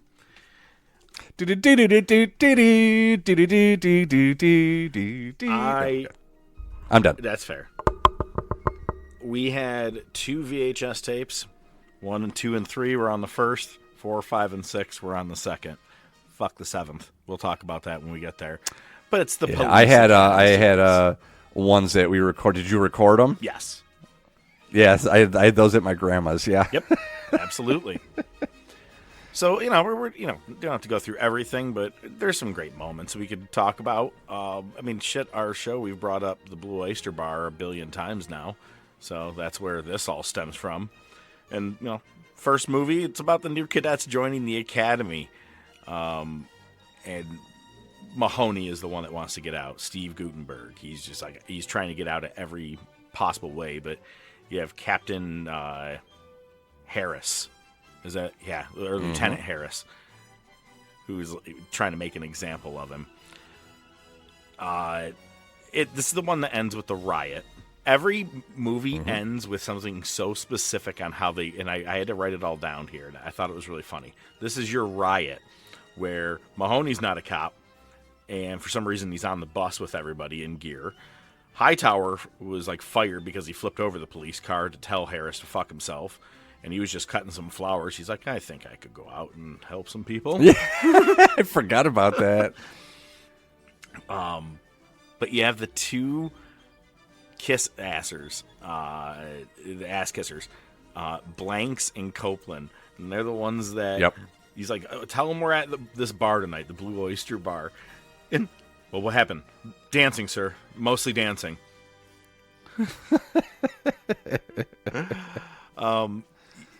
The one, Kim Cattrall is only in this movie. That's her one and only shot. It's most of the, there's one woman in each movie that comes in and then they're gone the next and someone else takes the spot.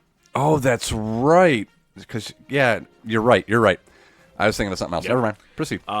This is also the only movie that they had Leslie Barba, the fat guy that was in the academy, who I thought was hysterical. You got Jones, which is the mouthpiece, if you will, Michael Winslow with his sounds.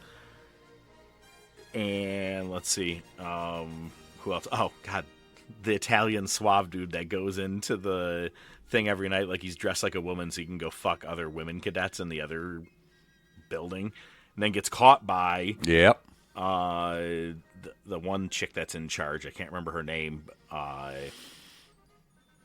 Callahan. Yeah. Debbie Callahan. Yep. Callahan. Yep.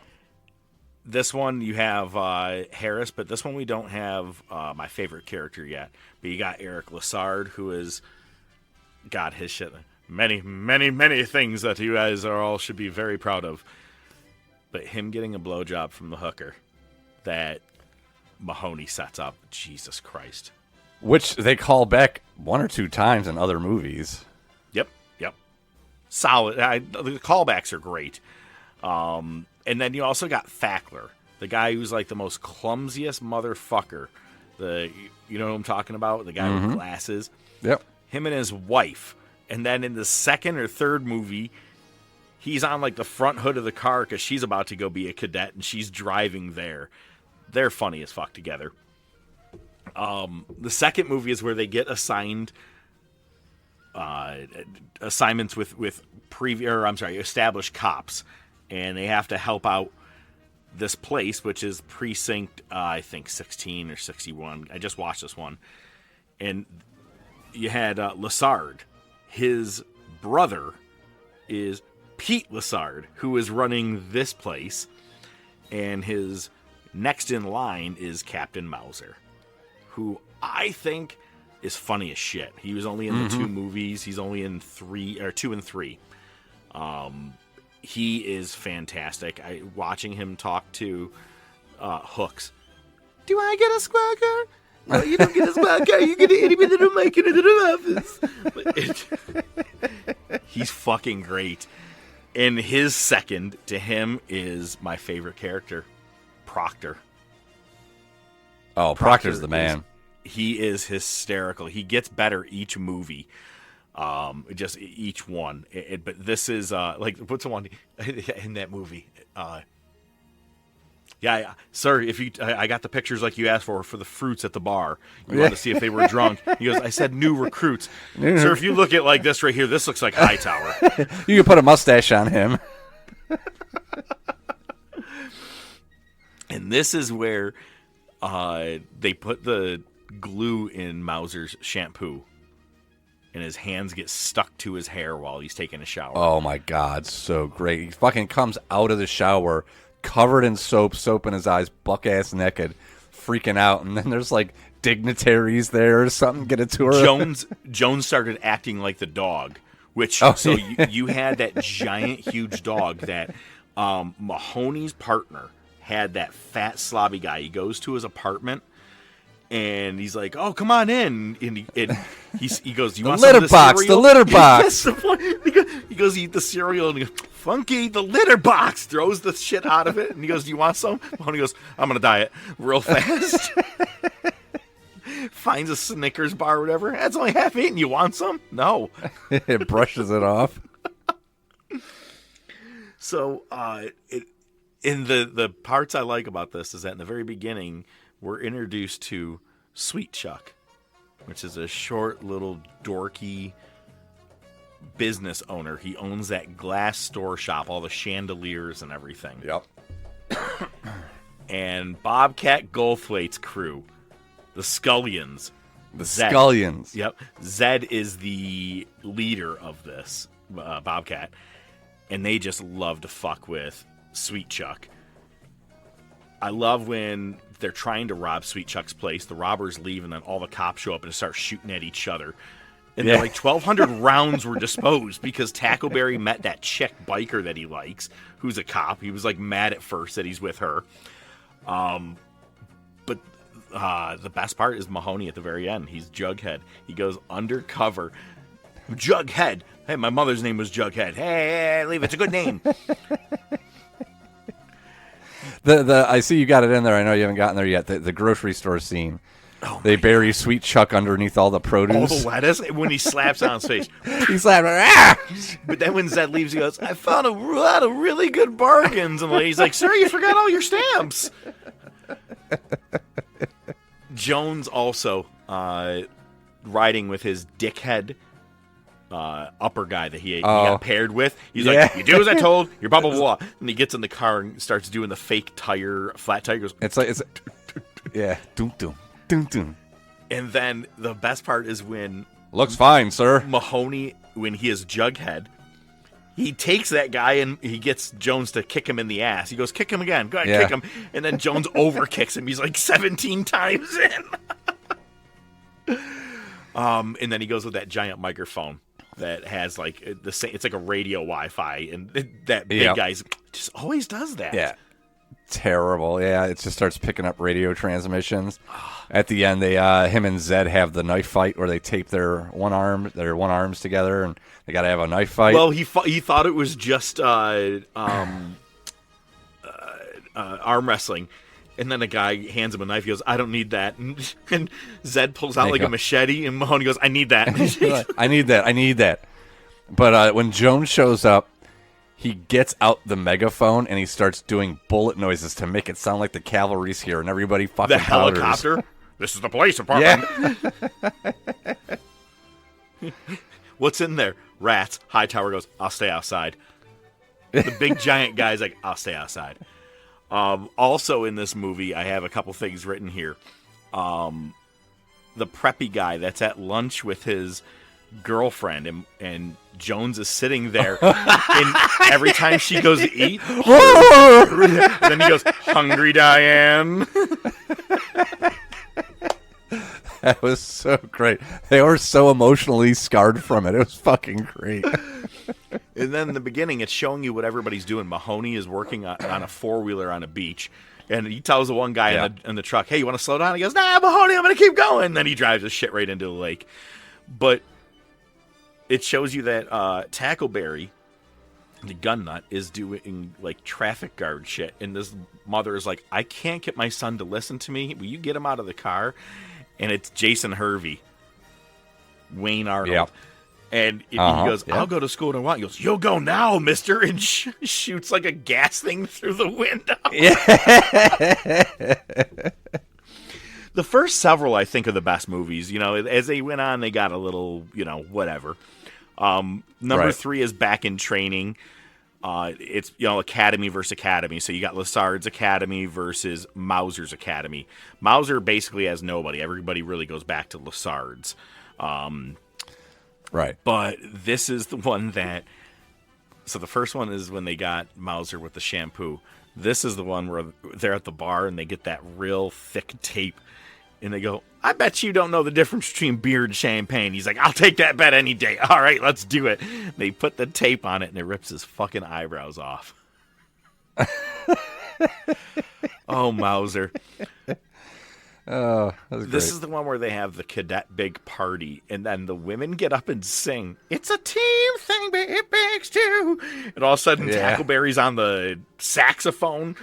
Sweet Chuck and Hightower are dancing together, doing that hand thing just to the sides. Oh my God, it's fantastic. But it's at that party. What yeah, go ahead. It's at this party where Proctor is just like stuffing his face with shrimp. And he turns around, he's got the sauce all over his face, and I don't think it's the same hooker, but it seemed... No, I don't think so. But invites him upstairs to her room. He's like, hoo. And this is where she steals all of his shit, and then he has, like a garbage lid that he was using?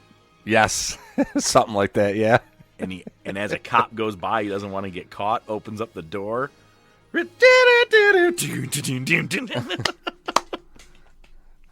Fucking great. Hi. That's the party where is it Nagata?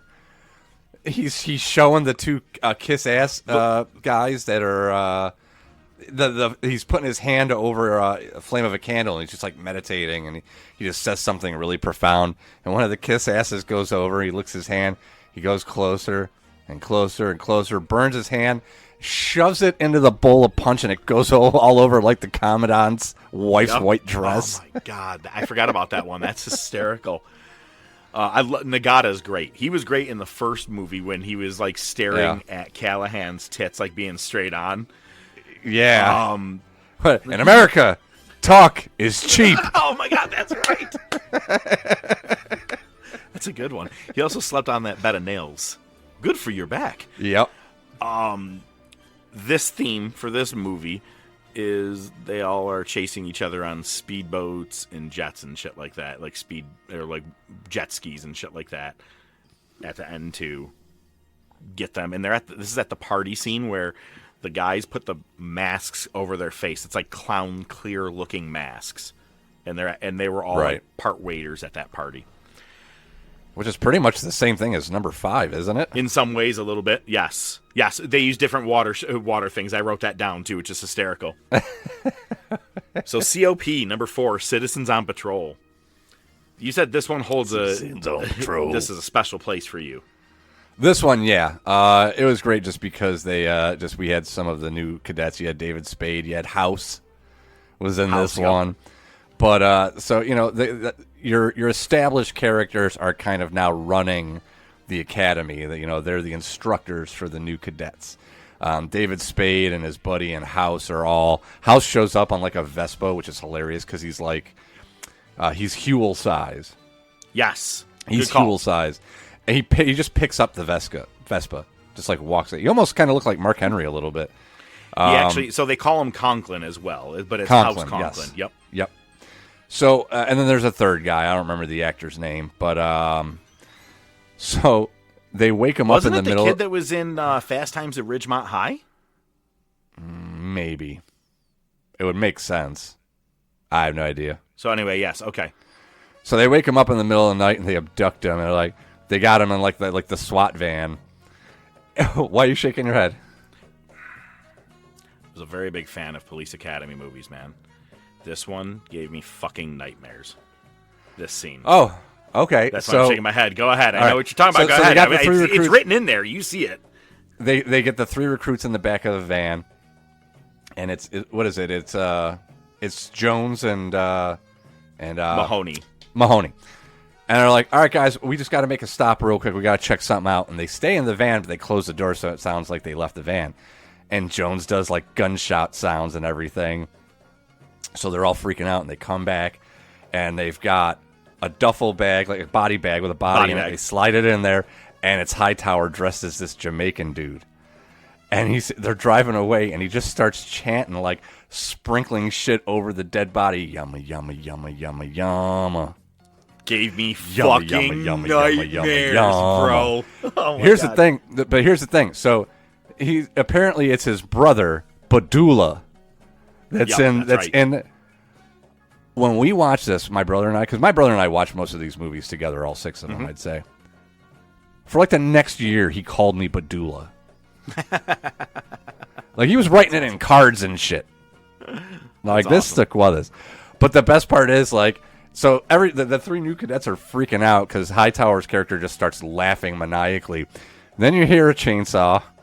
It comes up through the bag. Somebody sits up in a Jason mask, and House bursts through the back doors, and they all powder. He goes, "Let me out of here!" And he takes off, and it's Tackleberry. And Mahoney comes next to him. He goes, "Great job, guys. You can take the mask off now, Tack." Underrated quick line. I love that one. Yeah. The yumma yumma yumma fucked me up, man. Yeah. This is where Zed and Sweet Chuck, they're both now on patrol. They're actually, working. And this is where Zed gets the girlfriend. She's like a photographer person who's there. She's the chick that's in Vice Versa. The chick that Judge Ryan. Oh yeah. That was a good movie. And Crucial Taunt. Oh my God, that's such a good movie. We'll have to bring that up one day. Talking about that, that's a good one. Yeah. But I love when Captain Harris gets in Zed's face, and as Captain Harris walks away, you go, "Butthead," and he goes, "What did you say?" And that girlfriend goes, "Oh, he said he hopes you have a good day," and he walks away. He goes, "I'm pretty clear. I said butthead."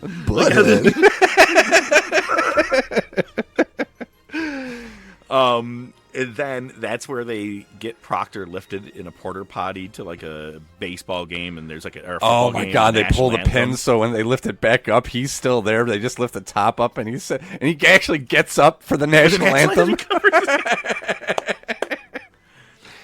Oh and shit! This is the one that is with hot air balloons and prop planes. All of a sudden, everybody knew how to do both very easily, no problem. Right? Well, they teach you that there. This is a good one. Citizens on Patrol. I do like this one.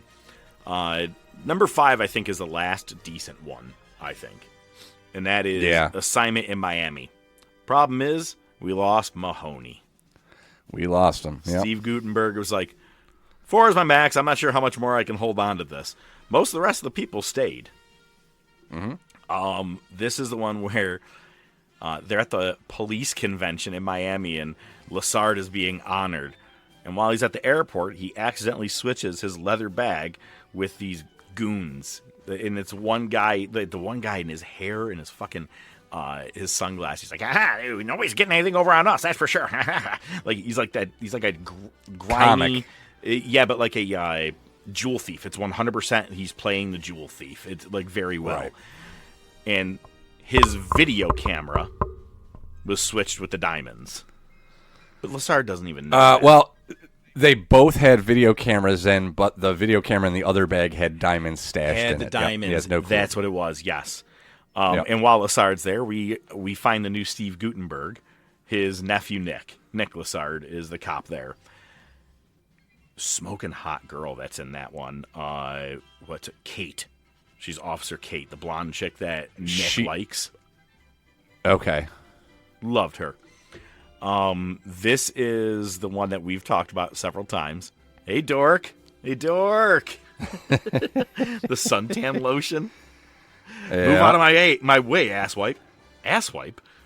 And he just keeps repeating them. Jones fucking with Harris through the metal security thing at the airport. The boom, boom. Because he had the cane with the little metal ball on top. He's like, oh. And he puts it down. It's just one after another. Oh, it's fantastic. On the plane on the way to Miami, House gets up with a magazine to go show Hightower or something. He's like, yo. He goes, hey, Hightower, you got to see this. And the whole plane just turns to one side.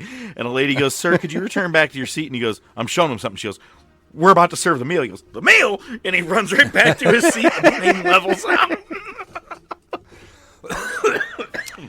The shark that's in the water, and everybody gets all scared. You hear the Jaws theme, and all of a sudden, the shark meets Tackleberry's gun. Move it, move it, move it. Again, they were good, but also got very cheesy through the end here. The best part is when these fucking jewel thieves take Lassard hostage. He thinks this whole thing is a simulation for the police convention. He goes, you guys are doing a wonderful job. And then, like, at one point he goes, well, you're going to want to hold the gun on me because that's what they would do, right? And the guy's like, oh, yeah, good call. He's like, you might want to get a helicopter. He's like helping them out throughout the whole fucking thing. Oh my God. Also his love for his fish. Yo, the goldfish, yeah. He always has the goldfish. Travels with it. Do you remember when one of the goons farts in the elevator and everybody moves to one side? He's tapping his gun on his side and he's humming. He's like, and then you just hear this faint fart and everybody, including Lassard, even Lassard, and it's like shot from above so you can see how squished in they are. And he just goes, what? Oh, shit. And then this one is the wind boats. The ones that you would take, like looking at like alligators Florida. And all that shit. Exactly. Yeah, swamp. Yeah. And this is the one where House actually tackles onto a gator. Or maybe Hightower does. Maybe both of them do. That I don't remember. All I remember is at the end, they've got him. They've got the bad guy's corner. And like, we're going to shoot him. And it's like, Uncle Lassard, these are real kidnappers. Real, and he just fucking karate chops him. Does the just a quick little karate chop on the shoulder, and he just drops. Oh my God, I forgot about that. Holy shit, that's the best fucking part. Oh, well, in that case, chop. Yeah. Good call. Fuck. All right, number 6, City Under Siege. This one, I mean, it got a little weird with like it was like the mask that Canyon wore. They had a guy wearing Captain Hirsch's face at one point, so it looked like he was the guy behind that white screen with the black silhouette. Right. I didn't really care for this one as much. No. I did like when Jones goes into that nightclub and puts on a fro and does an entire Jimi Hendrix like skit, and it was fucking awesome. Even like the feedback. This is the one where Tackleberry and one of the villains from the other side or whatever, they're in like the warehouse and they're shooting against the wall. One does a smiley face. Tackleberry writes, "Have a nice day." I forgot about that. Oh shit. And the whole thing is that there's a mole in the precinct, and I can't even remember who ended up being the mole, to be honest with you. It is Captain Hirsch. It ends up being Hirsch, huh? Remember he's giggling all weird and stuff when they find out it's him? Oh, yeah, but wait, I thought that another mask came off and it wasn't him. No, I'm pretty sure it was Captain Hirsch. Oh, Maybe not. I don't remember. It was one of the captains in the police department, and like when they caught him, it was like it turned into an episode of Scooby Doo. He just started like giggling all like maniacally and shit. It was a Scooby Doo ending. And then you got Police Academy 7, Mission to Moscow. I hated this one. Yeah, it centered around a Game Boy cartridge. Yeah, about a game that if played, it does real damage to people. So how about these guys from America go to Russia and they'll take care of it. Because they've been in hot air balloons, water skis, or jet skis, all different types of boats and planes. They can do it all. They got it. They've done it all. They're like, in Russia, they're like, have them come. I heard if we do a speech, we may get a blowjob at the podium. They're good movies. Like I said, 1 through 6. 1 through 5 are good. 6 is tolerable. 7 is just dog shit. I actually tried watching it not too long ago just to try and do it. And I was like, no. I went 15 minutes and I can't do it. I did it once in my life and that was enough. Pass. All right, man. In a couple of weeks, we're going to be tackling another saga. And it's the Jay and Silent Bob universe. We're keeping it strictly to those Jay and Silent Bob type movies. We're not going to go out too deep into what it was. I think like we don't need to do Chasing Amy because they weren't even in that one, right? They were for a brief cup of coffee here and there. Oh, okay. It actually has one of the most poignant lines in the entire Kevin Smith universe. That's true, where Bob actually gives that speech about chasing Amy. You're right, 100%. Yep. And so you got to watch Clerks 3 before you get there. Just do it for me. All right. So here's the thing, though. Do you know that what's the girl's name in Chasing Amy? In real life? Isn't like Joey something? Joey McAdams. Do you know that movie is about Kevin Smith's relationship with her? No shit. Uh-huh. So did she really scream out at a hockey game to him? She fucked me from behind. I sucked his dick while he was fucking me in the ass. Finger cuffs. Yo. I like how everybody turns and looks. Is that what you want to hear? Oh my God. Yeah. All right. Yeah. I can't wait to talk about all those then. That's good. Oh, there is the Jay and Silent Bob reboot. Yeah, that's the one I didn't watch yet because I just, it's going to be tough. It's not really the best. There's some decent callbacks because you got Kitty Boo Boo Fuck or whatever that he calls Shannon Elizabeth. Boo Boo Kitty Fuck. So I mean, like she returns. There's a lot of things that all come full circle with that one. It's a good one. Right. I am the clip master. All right. Well, next week. It's going to be the go-home show for SummerSlam, and we're going to be talking just some of our favorite matches and moments from SummerSlams. We've had some good ones over the last couple of years. Some years have been not so hot, but I'm excited to talk about it next week. SummerSlam is one of my favorite pay-per-views every time. It makes you think. Okay. It's funny because then it also makes you think, fuck, I got to go back to school in a couple of weeks. That's what it used to be when I would watch that shit. We'll be back next week. I am the Professor. This is the Top of Wrestling Podcast, and I bid you a farewell. He's ODM. His final thoughts are for your listening pleasure right now. Thanks, Professor. I guess we'll just go with another PSA. If you ever meet a woman and her nickname is Finger Cuffs, don't ask, just leave. The Top of Wrestling Podcast is brought to you by the Top of Wrestling Podcast. Your hosts are the Professor Mark Fantasia and ODM, the Doc, Joe Rizzo. Feel free to reach out to the show by email at thetopofwrestling@gmail.com, on their Facebook page, Twitter page, Instagram page. Remember to subscribe, like, and share. You can listen to the show on most popular platforms, including iTunes, Spotify, Podbean, Amazon Music, Pandora, and YouTube.